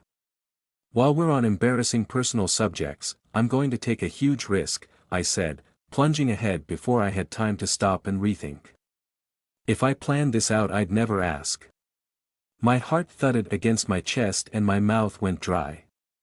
This was absolutely going to get me shouted at, but I doubted I'd get another good opportunity, perhaps ever. This question might make you angry, Evie, but considering what you've said, I think I need to ask it, because you deserve some good things in life. I'm not going to like where this is going, am I? Are you attracted to Twill? She blinked. What? No. Because, the way you act around her dash. No. Nullum. Twill. Have you lost your senses? I faltered, babbling to explain myself as my cheeks flushed. Oh damn it, I'd gotten this wrong. And maybe I've been misreading the situation, but it's in the way you treat her. I admit, I'm incredibly gay, so maybe I'm reading a meaning into your actions which isn't there, maybe you like men and that's fine and maybe we need to get you a boyfriend instead, but I can't help dash. Do you really call Rain mommy? No. Oh God, that joke in the car. No. No once. I blushed beet red. Felt like steam was coming out of my ears. It was really weird and I doubt I'd ever do it again. Not my thing. Evelyn merely raised an eyebrow. Mommy, Preem intoned. Don't you start on that too, I said to her. You've hardly got room to talk, you're wearing a maid uniform. Fascinating, Evelyn muttered. Stop deflecting, Evelyn. I know what you're doing. Is that really your answer? I'm wrong, you don't like Twill in that way, at all. Look, I am sorry for asking, but I had to know. I saw the barbed joke gather on her tongue, but at the last second Evelyn stopped, the ghost of a frown creasing her forehead. Twill hasn't been playing silly buggers with you, has she? Made a stupid joke along these lines? Is that what brought this on? I shook my head. No. Nothing. Evelyn watched my face intently. You're sure? Quite certain. I declined to share my impressions of Twill's private feelings. Would it make any difference if she did like you? I don't know. I don't know. I don't know any of this. Will you take that for an answer? You mean, you don't know if you're attracted to Twill, or you don't know what you're attracted to in general? It's not a topic I spend a lot of time thinking about. She sounded deeply unimpressed. I was about to apologize, withdraw the subject, allow Evelyn her privacy. We were close friends, but maybe this was difficult for her. Not everybody felt such clarity about their sexuality as I did. Perhaps she was asexual, and perhaps that was none of my business. If you want to share, absolutely. We're best friends, Evie. If we can't talk about this, then who can we talk about it with? If we can discuss murder and dead mages, then I'm pretty sure I'm comfortable talking about what gets you off. Or, what doesn't. I'm not going to judge you. Of course you won't, don't be stupid, I'm not worried about that. She huffed, then put her weight on her walking stick and held out a hand. Help me up, my false leg's gone numb. I gave her my hand. In the corner of my eye I saw Preem twitch, as if she wanted to help instead. Evelyn levered herself off the cold stone bench and brushed off the backside of her long skirt. Was that meant to be a joke? I asked. Sort of. She shared a grim smile. I think it's time I showed you something. I stared at her. Not a porn collection. What? It's what we were talking about. I assumed Evelyn snorted with laughter. No. But keep that lightness of spirit, Heather. It makes you wonder. She cleared her throat. It's good. We'll need that where we're going. I asked a silent question with my eyebrows. Evelyn nodded through the sheltering trees, toward the bulk of the mansion towering over the landscape, the roof still visible even from this woodland grotto. Rain already knows all this, she was here. She's seen it all. You don't understand. But you're right, you're my best friend, and I want you to, she shrugged. Whatever. It's time I showed you what my mother used me for. There was no good answer to that except to follow her. As we left the graveyard behind, Evelyn did not glance back at her mother's grave, but I looked over my shoulder to check Preem was following. She was not. She was locked in a staring contest with a little russet snout that poked from the undergrowth on the far side of the graveyard. Yellow eyes glowed back at her. How bold. I suppose it had little to fear from people, out here. Preem. Evelyn clicked her fingers. Stop dawdling. The doll demon turned away, shoes clicking to catch up. The fox slipped back into the wild. I put the animal from my mind, just a fox. Back inside, shrouded once more in the oppressive shadows of the mansion's heavy beams and solid brick, Evelyn led the way down the kinking spinal corridor. The heavy carpet soaked up the sound of our footsteps and muffled Preem's escorting tread. Somewhere off in the depths of the house I could hear the pipes gurgling, a boiler running, perhaps Rain was taking a shower after her exercise. We passed by the kitchen, Louis happily clanging pans around inside, humming to himself as he worked on tonight's dinner. The locked door to the mothballed east wing didn't look particularly special, no different to any other door in the house. Solid, stout, dark wood. A little dust had gathered on the handle. Evelyn produced the key she'd browbeaten out of her father, and fitted it into the lock. My throat and my guts both tightened. I forced myself to take a deep breath. Evelyn wanted to show me her past, she needed me to understand. I had to focus past my natural anxiety. There was nothing to be afraid of here, this place was dead and done. Besides, we had Preem with us. Only rain made a more effective bodyguard. Evelyn frowned sideways at me. We're not even down there yet. I'm okay. I'm fine. I smiled, a little embarrassed. Please do lead on, Evie. She did. She pushed the door wide, left it open and unlocked as we ventured beyond. For some reason that reassured me. The mothballed wing was saturated in darkness, far denser than the rest of the house. All the curtains in the corridor were shut tight, some of them double-layered, all covered in dust. What sort of prying eyes did they hope to keep at bay, out here in the back of beyond, in the woods? Evelyn found a light switch, apparently from memory. Nothing happened when she clicked it up and down. TCH. He's removed the bloody light bulbs, she grunted. Idiot. Is it safe to open a curtain? Why wouldn't it be? Evelyn used the tip of her walking stick to sweep one of the heavy curtains aside. Dust billowed into the air. Weak winter sunlight crept over us and filtered down the long barren corridor, catching the edges of wooden door frames and metal handles. The light didn't reach far, soaked up by the darkness. I thought perhaps there was a reason they're closed. It's hardly an unreasonable assumption in here. The reason is willful ignorance, Evelyn muttered as she squinted along the corridor. This'll have to do. She clicked her fingers at Preem. Open them as we go. Preem stepped ahead of us to obey. She grabbed the next set of curtains and drew them wide. Sunlight touched her face, highlighted those milk-white eyes. Light, Preem intoned. Yes, light, Evelyn grumbled. Most of the mothballed wing was closed up, doors shut, a couple of rugs rolled against the corridor wall. We passed a few open doors, the rooms inside stacked with furniture beneath ghostly transparent dust covers. A stale smell hung in the air, with undercurrents of harsh cleaning chemicals and aged wood. Evelyn strode with a purpose, walking stick swinging, shoulders hunched, knowing exactly where she was going. I followed a step behind. The shadows retreated before us. Eventually the corridor ran out, terminated by a stout oak door. This door looked older, shorter, the frame a little crooked.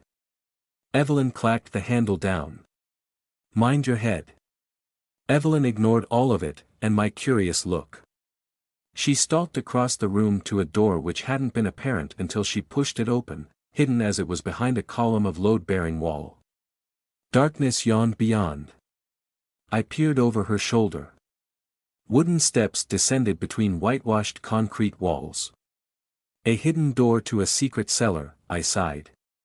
What's next? Eyes in the back of portraits. When does Scooby-Doo turn up to solve the mystery? Evelyn wasn't laughing. She shot me a sidelong look. I didn't blame her, the joke was a weak attempt to push back my own trepidation. I mumbled an apology.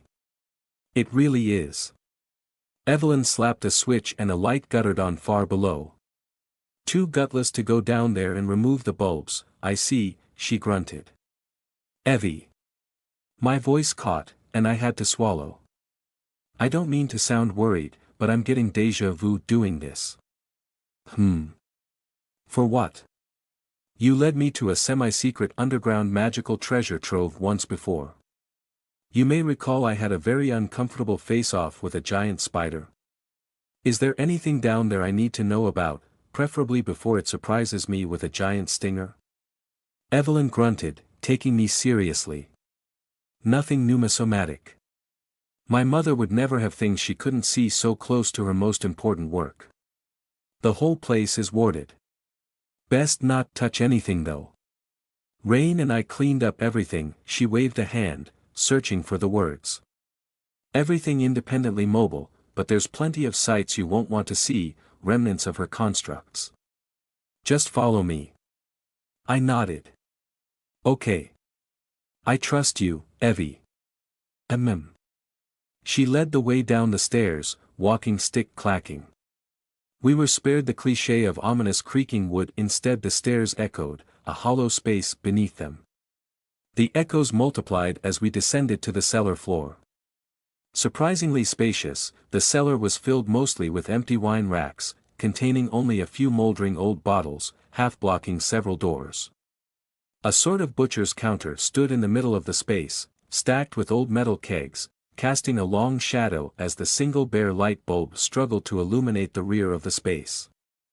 Modern concrete gave way to mortared stonework, open archways leading off into deeper darkness. Dank cold air crept down the collar of my hoodie, dark and somehow unclean. I shivered and wrapped my arms around myself. How old is all this? I murmured. The whitewashed concrete surroundings multiplied even the beating of my heart. Let alone Preem's precise tread as she brought up the rear. I felt a modicum of relief as Preem headed for the nearest door, modern and clean, but stared and felt a shiver again when I realized it was hewn from a solid block of stainless steel, with several arm-thick bolts on this side. The dull demon opened it without effort, on perfectly balanced, silent hinges, then reached inside and clicked a concealed light switch. Harsh bright fluorescent illumination flooded out, the bulb buzzing in the echoing cellar. Evelyn let out a shuddering breath. I realized her knuckles were white on the handle of her walking stick, her jaw clenched hard. Evie. I reached for her hand, very gently. Evie, it's okay. I'm right here, okay? Why don't we got back upstairs, wait for rain too? She swallowed hard and shot me a frowning look. It's just a Pavlovian response. There's nothing here anymore. Not really. If you're certain. Whatever you need. Evelyn led me inside, through the steel door. Preem swung to follow us without instruction. I wasn't even remotely prepared. It looked a little bit like one of the less savory rooms at Signet Hospital, and a little bit like a torture chamber. A real one. Not a medieval parody, no Iron Maiden, no rack, no table of rusty implements. That would have been easier, cartoonish.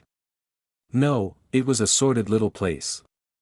A sour taste filled my mouth as I took in the implications. The floor and walls were tiled, white, sloped slightly toward a drain in the corner. Easy to hose down. A tap jutted from one wall. An interior wall of thick steel bars split the room a few feet in a cell, allowing an observer to watch in safety. The cell door stood open, the bars buckled and bent. Inside that tiled cell, every single inch of wall and floor was covered with a vast, intricate magic circle, in deep midnight black strokes, like dried tar instead of paint. 4 layers of magic circle. Between each, entire passages had been written in a script I'd never seen before, ugly and angular. My head swam at the sheer complexity, but it didn't hurt my eyes or make me feel sick. The design had been ruined, disarmed. Several sections had been wiped away, smudged, a few tiles shattered. In the center of the circles stood a chair. A little like a dentist's chair. Reclined. Bolted to the floor. Plastic, wiped clean. Leather restraints for the forehead, ankles, wrists. Somebody had torn at the armrests, ripped out bits of stuffing. The chair was child-sized. I swallowed a hiccup. Evelyn took 3 steps into the cell, staring at the chair, then turned her head to watch my reaction. Her breathing was steady, controlled, expression dark but not distressed. She seemed to have mastered her memories. I followed on numb feet. Preem stepped forward to stand a few feet from Evelyn, prim and straight-backed. Only later did I realize she'd positioned herself between Evelyn and the chair. Perhaps she felt protective. I didn't even have to ask the question. It doesn't work anymore, Evelyn said, matter of fact.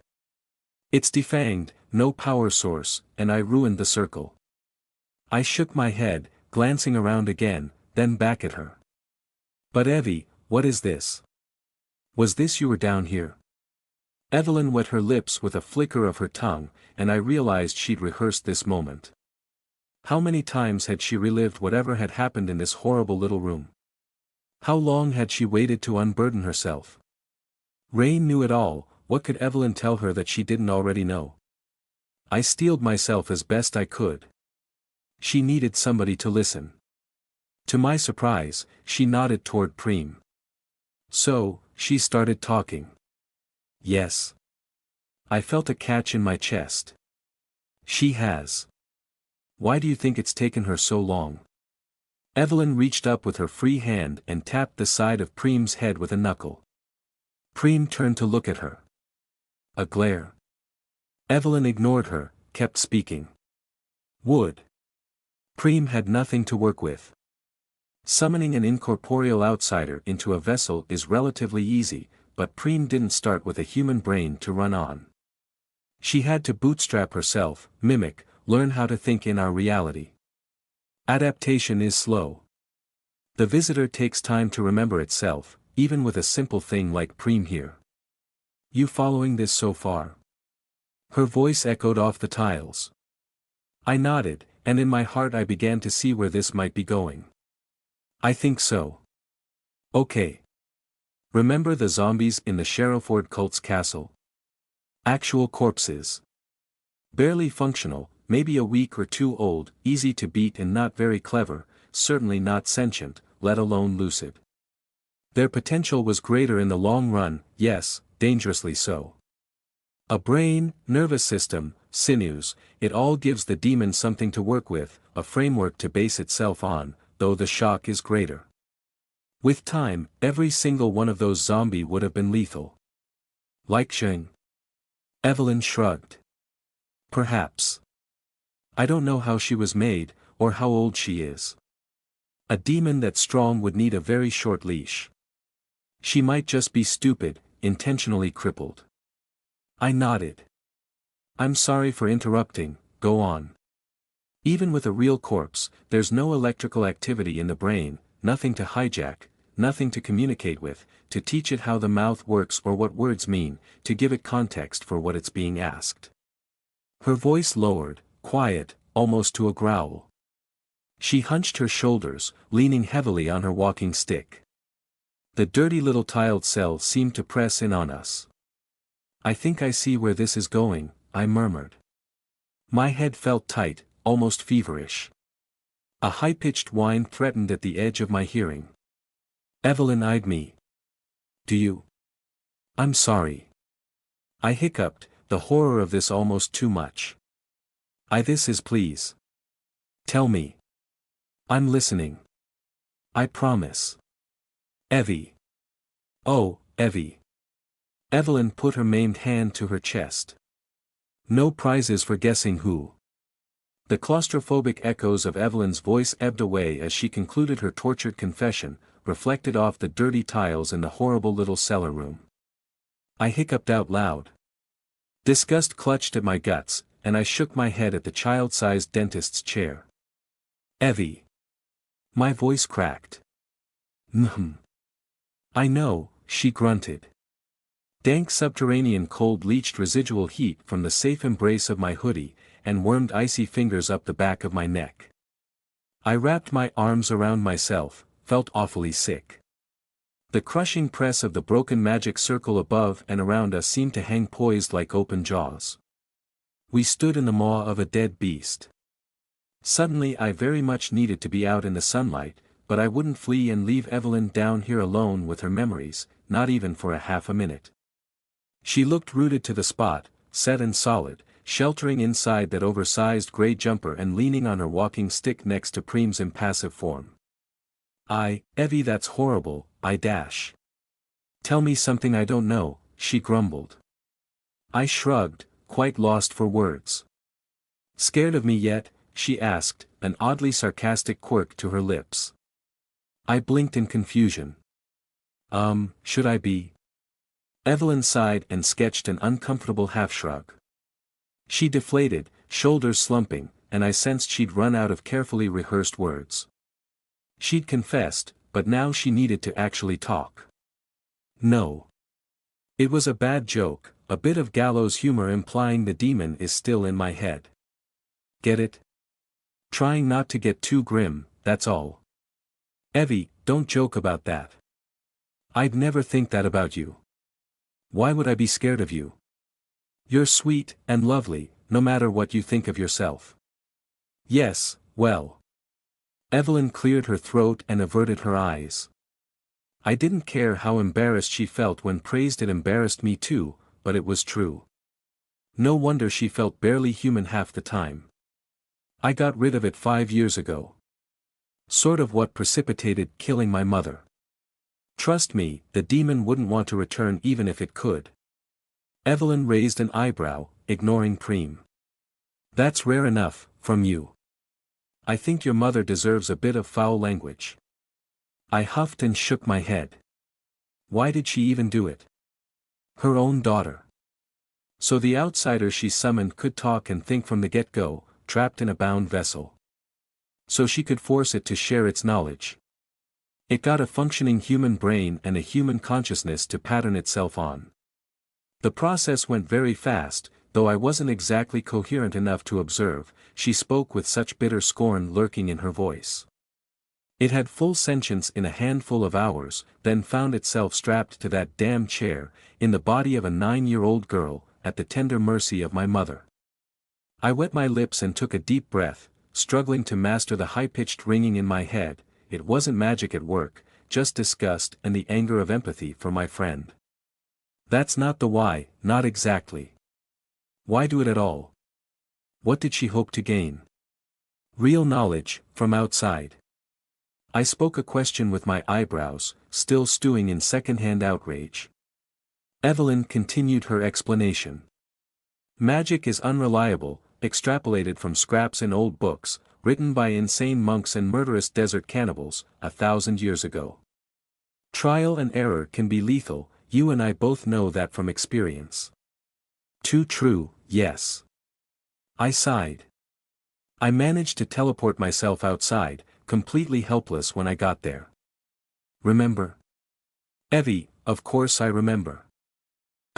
Well.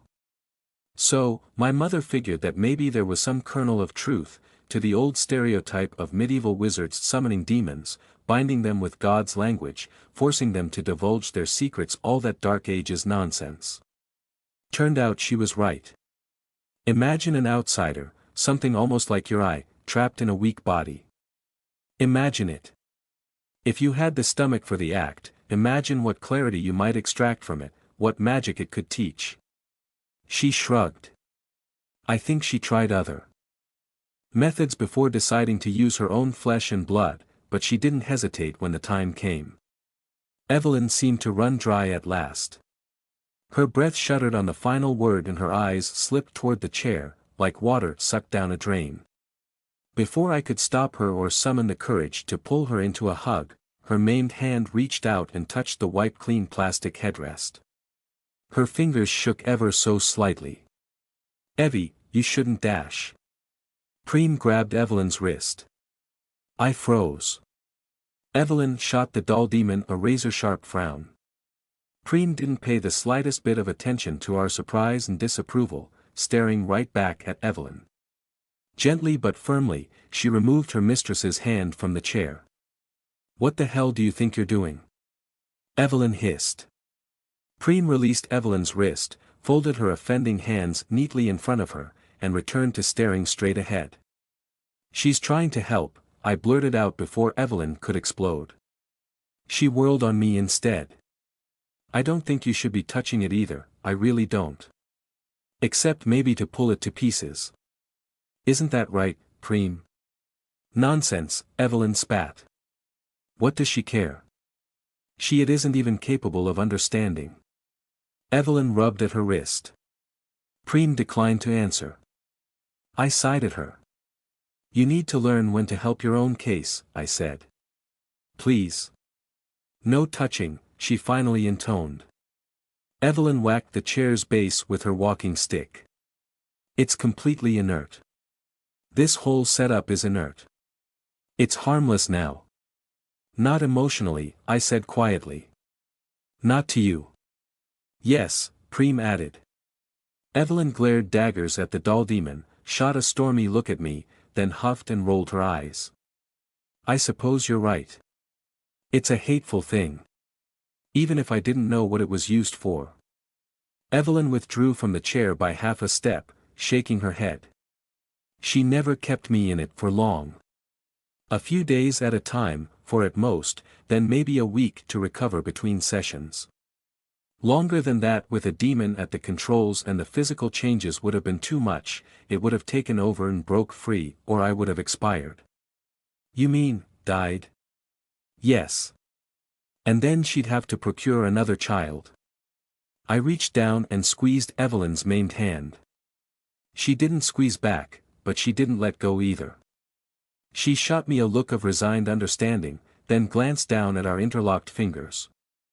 Possession, she muttered. Possession by a vast outer intelligence takes a heavy toll on the human body. Makes changes as it settles in, adapts the shell to suit the inhabitant, but it never got to finish any DIY on me. My mother was ripping it back out every few days. It's nothing like what's that film, The Exorcist. Nothing like that, more like what we saw with Zheng. Perhaps it tries to do impossible things with human muscles, pushes them too far, breaks bones and fixes them wrong, or forgets to pump blood and lymph to an extremity. She tapped her prosthetic leg with her walking stick, a dull clunking sound in the little tiled room. Hardly matters with a corpse. What, ever? When you're 102? Not a day earlier. She snorted, then frowned at me. Have I told you I have a detached retina? I can't recall. Here, the left eye. She opened her eyes wide. Another legacy of my unwelcome cranial passenger. I shook my head. I don't think I can see any difference between your eyes. She turned away and resumed staring at the chair, the instrument of her past. We should go back upstairs, Evie. Thank you, for sharing with me, but I don't think it's good for you to linger down here. It creeps me out rather badly as well. I haven't reached the point yet, she grunted. Ah. Twill. Twill. What you asked me. She grumbled low in her throat. I'm getting there. I looked at her sidelong, then reluctantly let my eyes slide over to Preem. It had a name. I blinked, catching up. The demon, the outsider my mother housed in my body. I can pronounce it, in theory, but it'd make my throat bleed and my tongue ache for a week. Probably make you chuck your guts up. Not because it's you, Heather, sorry, she added quickly. The sound of its name would make anybody ill. Do you understand what that means? I shook my head, feeling 3 steps behind. Because it told me its true name. It hated my mother almost as much as I did. It didn't want to be here, not like her. Evelyn nodded toward Preem. She's game for a few strawberries, and apparently dressing up like a fetish object. She's barely more complex than we are. Preem turned her head to stare at Evelyn. She doesn't mean anything rude by that, I said. Rude, Preem echoed. Evelyn ignored the banter. It was like a king, or an emperor, a crap metaphor, but the closest I can get. It resented the sheer indignity of being summoned, of my mother's demands, of being forced to speak, but most of all it resented this. She tapped her chest. Imagine yourself trapped in the body of an insect. It felt such revulsion. Evelyn all but spat the word.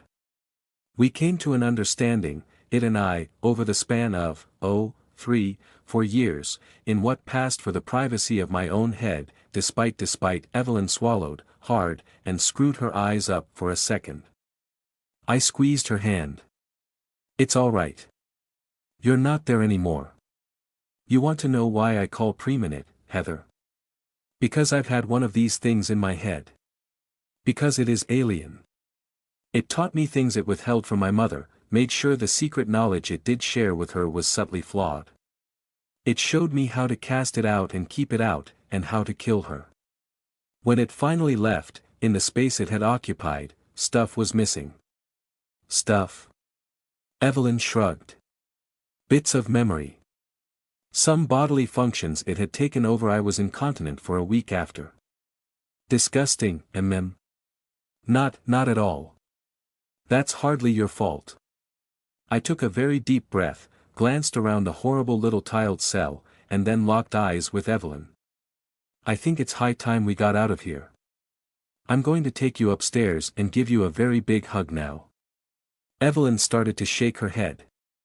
Heather, I'm Dash. No ifs or buts. Up. Up. I held fast to her hand. Luckily she didn't offer much resistance as I dragged her from the room and back into the main cellar, then up the stairs, clonking on the hollow wood. Preem followed smartly behind, and to my immense relief she shut the steel door.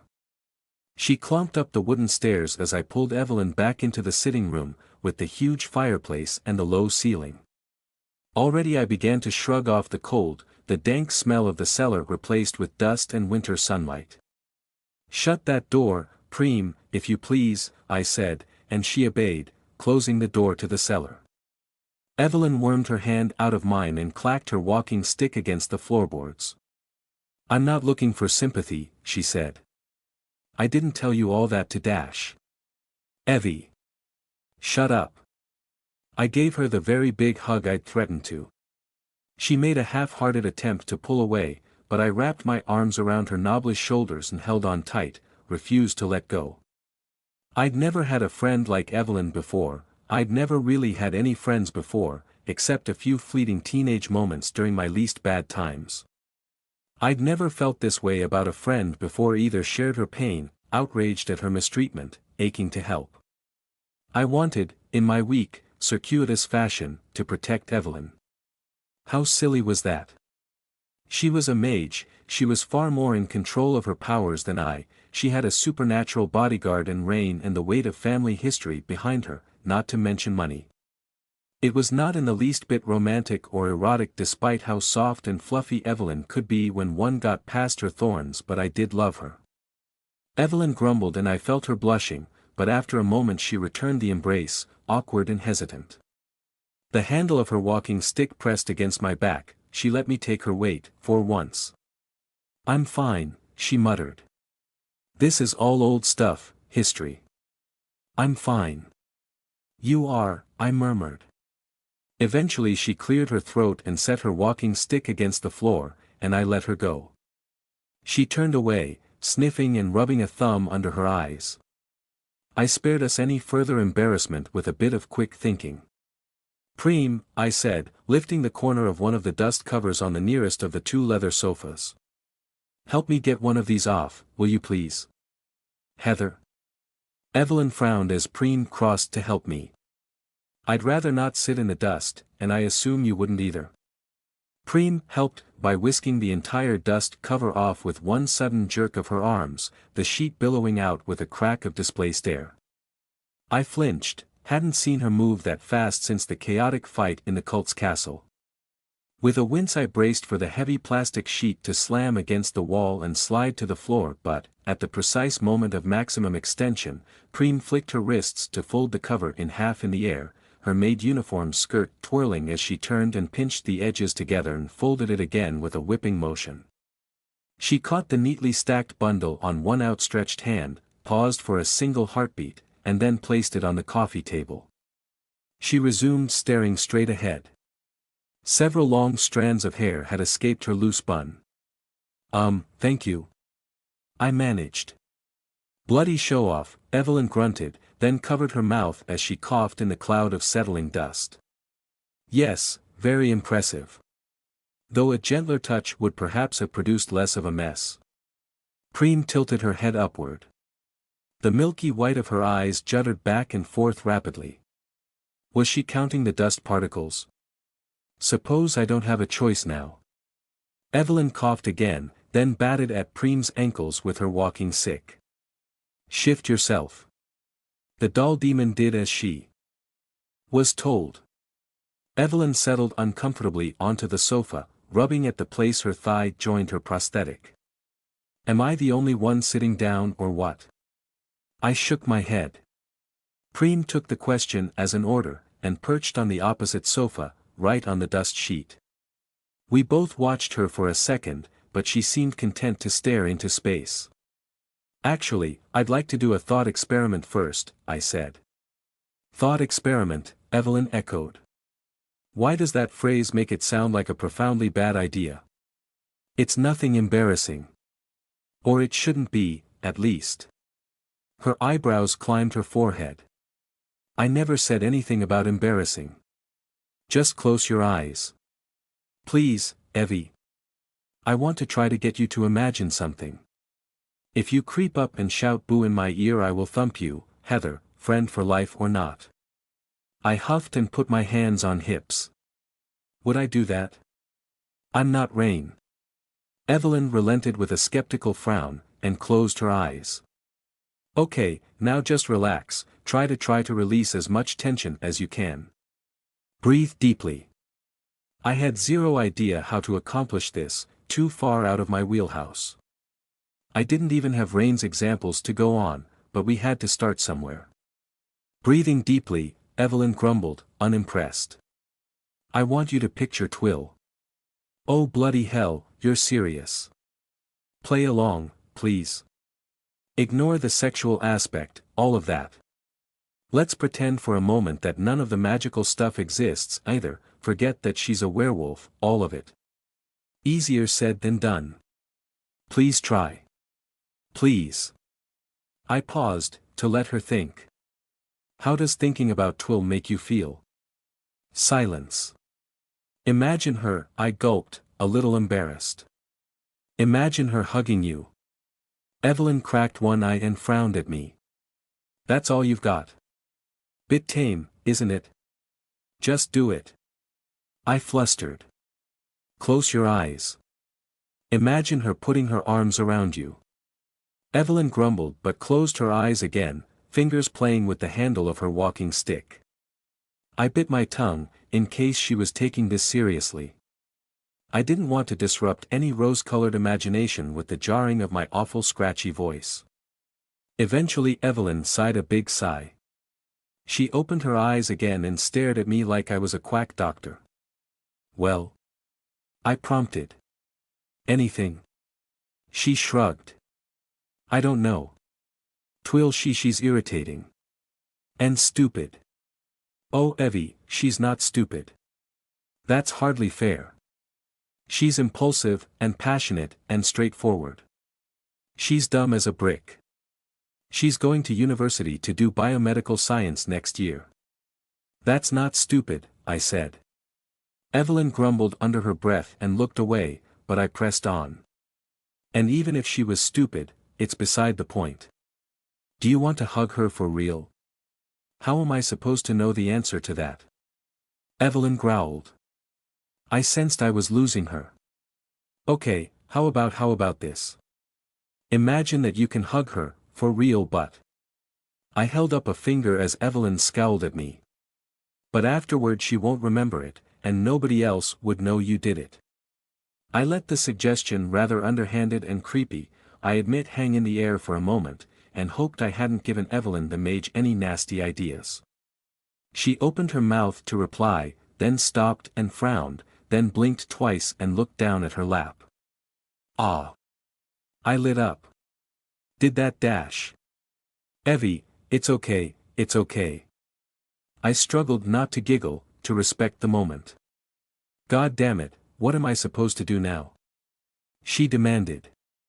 What does that even mean? I slid onto the sofa. Whatever you decide it means. You don't have to act on it if you don't want to. It's just something to think about. Something nice. She sighed and glared at me. You and Rain make it all look so easy. Oh, Evie, no, it isn't. It absolutely isn't. Even between us it's pretty complex, most of the time. Evelyn leaned back into the old cracked leather of the sofa, trying to find some physical comfort to ward off this fresh confusion. I did feel a little guilty. The last thing she needed was more dilemmas in life, but at least this one contained potential pleasure for her, and took her mind off the cellar beneath our feet. "Does she scare you?" Evelyn said. "I'm sorry. Rain. Does she scare you?" "Oh." I blinked. "No, not at all. Though, I am aware that sometimes perhaps I should find her a little scary. That's something I've been discovering about myself. I don't like violence, but when she does it, it's different. It's part of what I like about her." "That's terrible of me, I know. She scared the shit out of me when we first met," Evelyn admitted. I'd heard. You're deflecting again, by the way, Evie." She grunted. "What else am I meant to do?" "I'll think about Twill, alright. I'll give it some thought. Maybe I can, she waved a hand vaguely. "Maybe next time I talk to her, I can see. Whatever you decide, I can always help." Evelyn gave me a skeptical frown. "You're not exactly a lesbian Casanova." I shrugged. "It's me or Rain, and while she is lovely, I don't think she's a reliable source of romantic advice." Evelyn snorted, and we fell into comfortable silence. Her gaze drifted down, until she was staring right at the floorboards. My mind wandered backward through the last half hour, through other ways I might help, might protect. "Why is the chair still down there?" I asked, softly, loath to ruin the moment but sharply aware we might never get another opportunity. Evelyn shrugged. "Bolted to the floor. Then smash it apart." She glanced sidelong at me, then did a double take when she saw I was serious. "How? It weighs a ton. We'd need industrial machinery to get the bolts out. It's not as if anybody's been down there in years. Let the damn thing rot. With I don't know." I cast around. "Is there a sledgehammer anywhere on the estate?" Evelyn looked at me like I'd suggested we go skinny dipping. "A sledgehammer? I don't know, for building fences. At least one of those outbuildings is full of garden tools, isn't it? Heather, I am relatively certain neither you nor I can lift a bloody sledgehammer. We're both noodle arms. I'd ruin my back." "I can try." "For that, I'd try." Preem certainly could. Evelyn paused mid-word, then frowned thoughtfully, an unfamiliar aspect lighting up inside her. Her eyes slid over to look at Preem. "I suppose she could." "She could." The dull demon seemed to catch wind of what we were brewing. She stared back at Evelyn, then at me, then stood up and brushed her skirt neatly over her backside. "Sledgehammer," she intoned in her bell-like voice. Evelyn and I shared a meaningful glance. "Rain. Over here. We're in the kitchen." "We're in the kitchen, Rain. We're eating cake without you." "Evie." "No, SEH. By the time Rain followed our voices, picked her way down the mansion's spinal corridor, and rounded the kitchen door, Evelyn and I had descended into a fit of giggles. Well, I had. Evelyn retained a touch more self-control than I possessed, but even she started laughing at Rain's bewildered grin. Rain pointed finger guns at us and leaned against the door frame. "I see that I'm missing cake, but I hear that I've missed a hotboxing session. What's got you two so giggly?" I shrugged, trying to control my laughter. "Just feeling nice." "It is a good day," Evelyn announced, and jabbed her little fork back into the chocolate sponge cake her father had dug out of the fridge about 20 minutes ago, when Evelyn and I had bumbled into the kitchen, badly in need of celebratory food. "It is a good day to be alive, and it is a good day to eat cake. Rests in the fridge if you want some. And grab the strawberries too," she added, waving vaguely at Preem behind her. Rain, however, wasn't listening. Cake and laughter could only distract her for so long from the sledgehammer in the middle of the kitchen floor, balanced upside down so perfectly on its own steel head. "Hello, this wasn't here an hour ago." Think I would have remembered that. We having an emergency? Only a dire lack of whipped cream to go with the cake, Evelyn said, and flourished her fork. I spluttered with laughter again, despite the fact it wasn't even funny. I felt wonderful. Released. I've missed some serious fun, haven't I? Rain ran a hand through her damp hair, grinning. She was still pink and slightly raw from her shower, wearing pajama bottoms and a baggy black t-shirt with a cartoon kangaroo on the front, feet bare. I wanted nothing more in that moment than to hug her and touch her all over, but there was Evelyn and cake and explanations to linger over first, and we did have more important things to do than make out. Fun, Preem echoed. So what's the sledgehammer for? Rain asked. For hammering. I broke into giggles again, but spluttered to a stop when Preem's voice echoed a half-second behind, for hammering. I smashed up the chair, Evelyn said. She sat up straighter and raised her chin. The what? Rain's eyebrows shot up.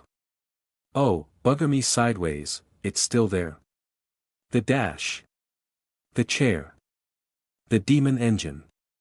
It's gone, in 100 pieces. Heather helped. Preem did most of the hard work, I admitted. Evelyn grunted, but even that didn't seem to dent her good humor. Evelyn and I had landed one symbolic hit each. She'd required the extra support of my arms around her waist and Preem holding the hammer head up in the air for her. I'd barely been able to lift the hammer from where we'd found it in the garden tool shed, let alone swing the damn thing, but I'd put my whole body into the motion and managed to half-drop half-flail the heavy steel head into the chair's right arm.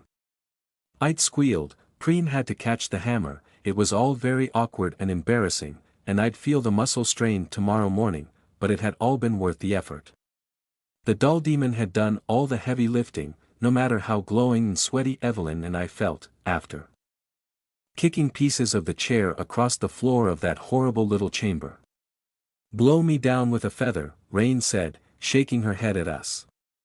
I didn't even know it was still there. You should have told me to get rid of it years ago. It's fine. It was a bonding experience. It was, I agreed. Cool stuff. Anything else need hammering before we scoot? Rain strode forward and lifted the sledgehammer with one hand, caught the haft in the other and hefted the weight, grinning to herself. I sighed inside at the way her muscles flowed and tightened, the easy strength on display. Preem had lifted the hammer just as easily, but it wasn't the same. She was cheating. Rain's muscles were real. We can be off whenever you like, by the way, Rain said. Shown her the map yet? Probably best to get away before dark, unless you both want to sleep in the car. We can stay as long as we need.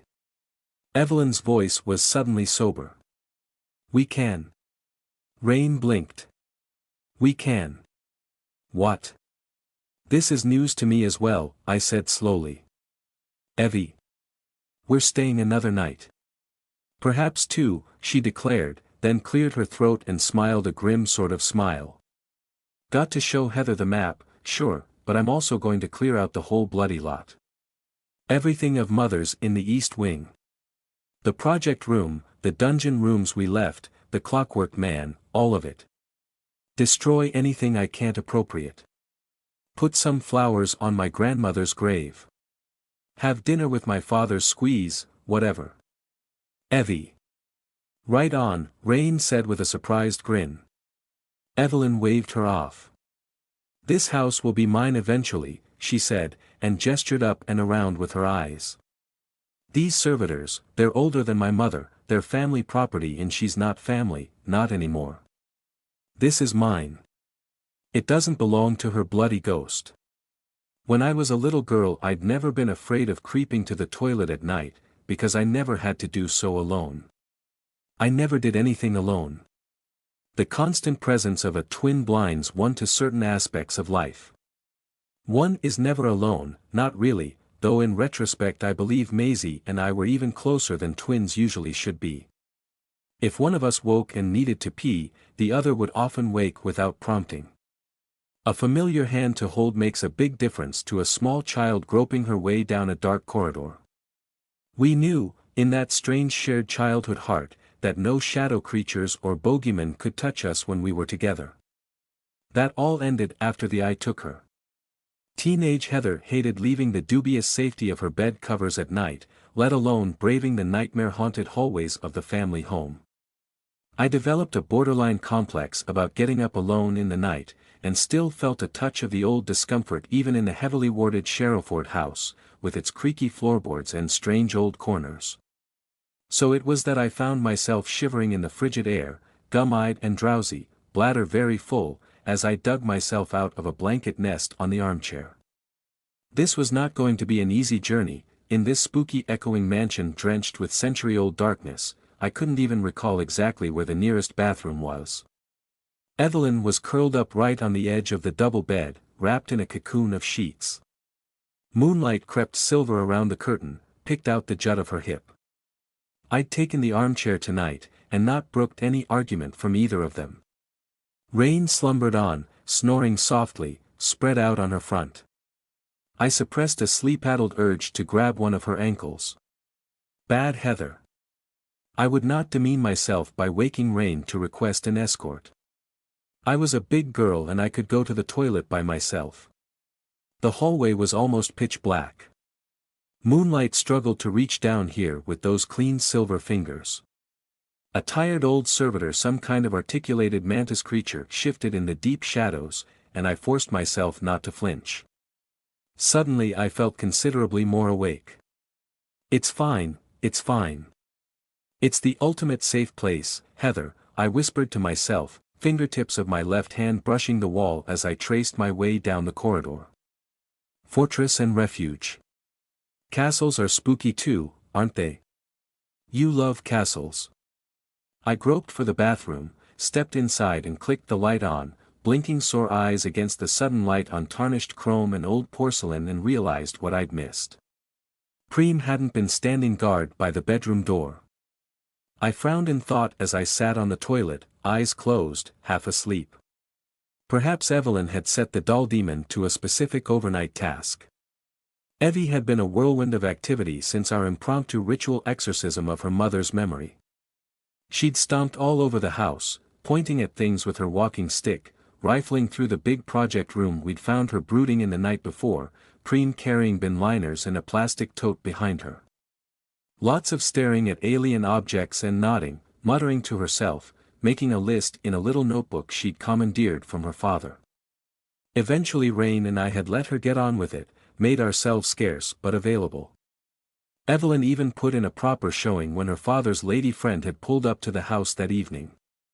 Angeline turned out to be exactly what I'd expected: a high-flying city lawyer in her late 40s, exceptionally well-groomed, talkative and slim, all easy laughter and more glasses of wine, eager to regale us provincial college girls with tales about growing up poor and black in North London. Lewis had laughed and boomed and shared a couple of utterly ineffable legal world anecdotes of his own. I'd even accepted a glass of red wine myself, after some coaxing by Rain. Hadn't liked it much, but it did make me relax. An hour or two of pretending we were all normal. Except, of course, for how Angeline's gaze had slid right off Preem, even though she'd stood behind Evelyn the whole time. I finished up, flushed the toilet, and suffered the indignity of ruined night vision when I turned off the light and stepped out into the corridor. Squinting at the silvery spill of moonlight helped a little, though the window at the end of the corridor was obscured by a shifting curtain. A curtain that turned to look at me, two milky white orbs floating in the darkness. I almost jumped out of my skin, a half-hiccup half-squeak caught in my throat. My body screamed with a pulse of adrenaline, and only the absurd-made uniform stopped me from either running or screaming for Rain. Preem! I hissed, a hand to my chest. Don't stand there in silence. Oh my God, you frightened the life out of me. Preem turned away, resumed her vigil at the window. Preem! I whispered again, and crept forward, to peer over her shoulder. Rural night and a clear sky. A beautiful sight. The thin lawns had transformed into a shadowy dream realm of half-glimpsed shapes under the bulk of the house, the trees a darker bulwark before the mirror-like silver expanse of the lake. The moonlight dusted Preem's face with a ghostly sheen, but she betrayed no hint of wistful longing or quiet contemplation. She stared. Hard-edged and intent. Down. Another fox. Almost invisible in the moonlight, russet fur a dark blotch against the grass. It sat on its haunches barely 10 feet from the rear of the house, and stared up at Preem. I sighed and resisted a desire to roll my eyes. Once, twice, maybe 3 times, I could have accepted as coincidence, but this is getting silly, I muttered. That's not a fox, is it? Fox, Preem echoed, at full volume. I winced. Preem, I said her name very carefully. If it's not just a fox, I think Evelyn or I or Rain should know about it. What is it? Preem turned her head to me, then back to the fox, then took a sudden step back from the window and marched off down the corridor, long maid skirt swishing around her ankles. Preem. Preem, wait. I hissed, and scurried to catch up. She made the stairs, and managed to click her heels the entire way down without thumping her feet. I felt clumsy and awkward, groping through the darkness behind her. By the time I stumbled onto the ground floor, she'd turned away around a corner. I really didn't want to be alone in the maze of corridors, menaced by the shadows in the kinking corners, at real threat of getting lost. I hissed her name again and hurried after her. I found Preem at the back door onto the patio, the very same one I'd led her through that morning. She was pulling the door's bolt and turning the key, her hands moving with exquisitely inhuman slowness of intention. Her eyes were locked on the moonlit lawns beyond the door's inset glass, at the fox staring back at us, a silver ghost. Preem, what are you doing? I hissed, hugging myself, curling cold toes against the carpet. Should have put my socks on before I left the room.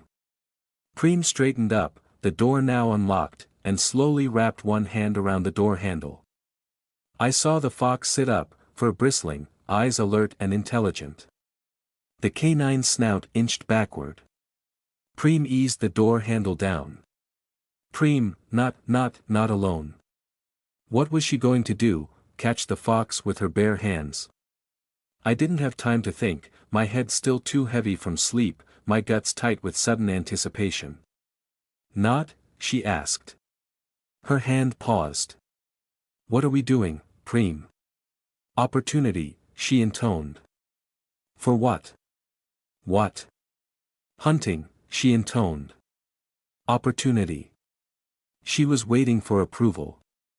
The fox backed away, paws slinking across the field of moonlit grass, and slowly, so slowly, a horrible, unspeakable notion entered my mind. Earthworms and the things which ate them. My mouth went dry, my heart fluttered in my chest, maybe we'd never get another chance. Okay, do it, I hissed.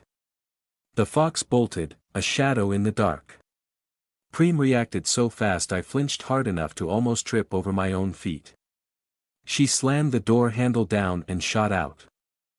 Into the night, a dead sprint from a standing start, beyond what any human could achieve, certainly not in a full-body maid uniform. I flew to the door, staring after her. Cold night air sucked the breath from my lungs, slammed the heat right out of my thin pajamas. The doll demon sprinted across the grass, like a machine, going full pelt. A dark blur bounded ahead of her. I stumbled out onto the patio, freezing my toes off, teeth chattering. The cutting cold whipped around the sides of the house, trees swaying in the distance. I was fully aware I should be yelling for Rain or Evie, or locking the door and staying inside, but it all happened too fast. The possible implication of that fox made my head spin, clutched my guts with a deep sickness. In the back of my mind I repeated a mantra, this was a safe place. Safe place. Nothing to fear here. Just don't touch anything suspicious. Preem tackled the fox halfway across the lawns in a tumble of splayed skirts. A strangled animal screech split the night. She rolled twice, lay very still for a moment, then stood up and walked back toward the house. As she mounted the stairs to the patio, I put a hand to my mouth. She'd pinned the fox with an expert's grip, an iron-hard vice, as she clutched it to her chest, back legs and head both immobilized. The poor animal's front legs twisted and lashed, desperate to scratch, the torso bucking and heaving, fighting exactly like the cornered fox it was, but the dull demon's strength came from a place other than mere muscle. The fox couldn't move. Preen's wonderfully pressed-made uniform was scuffed with grass fragments and a smear of dirt, and her loose bun of hair had finally given up, loops of blonde hanging down in disarray. "Fox," she intoned, staring at me. I gulped and tried to think, tried to focus on the animal she'd caught. It whined, letting out these awful, pitiful yelping noises, and I think it had urinated down her. I thought back to what Evelyn had said in front of her mother's grave, about worms and the flesh of dead mages, about lead coffins. I thought about apex predators and mercury in DDT, about food web contamination and imperfect hazard containment. The fox foamed at the mouth, yellow eyes wide and rolling. Is it just a fox? My heart was still pounding. How do we tell? Preen stared down at the animal in her grip. "Kill it," she intoned.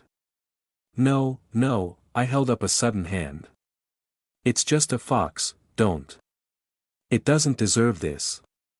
We need to." I swallowed, blew out a deep breath, and gathered my thoughts. This was crazy.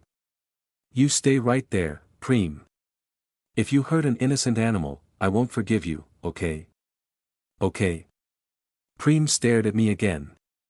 "Just don't hurt it." I repeated. "I need to go wake Evie, she needs to see this and make a decision." "Yes, Evelyn'll be able to work it out." Every hair stood up on the back of my neck. My skin crawled. At the sound of Evelyn's name, the fox had gone still. Not limp. Not an animal giving up to conserve strength. Still. Watchful. "Oh," I breathed. "Oh, it dash." With a sound like a clicking tongue, the fox was suddenly no longer in Preen's grip. It reappeared 20 feet away, hit the lawn running, and raced off under the moonlight. "Oh no. Oh no no no," I blurted out. Preen didn't miss a beat. She whirled on the spot and sprinted after the animal. I picked up my feet and stumbled after her.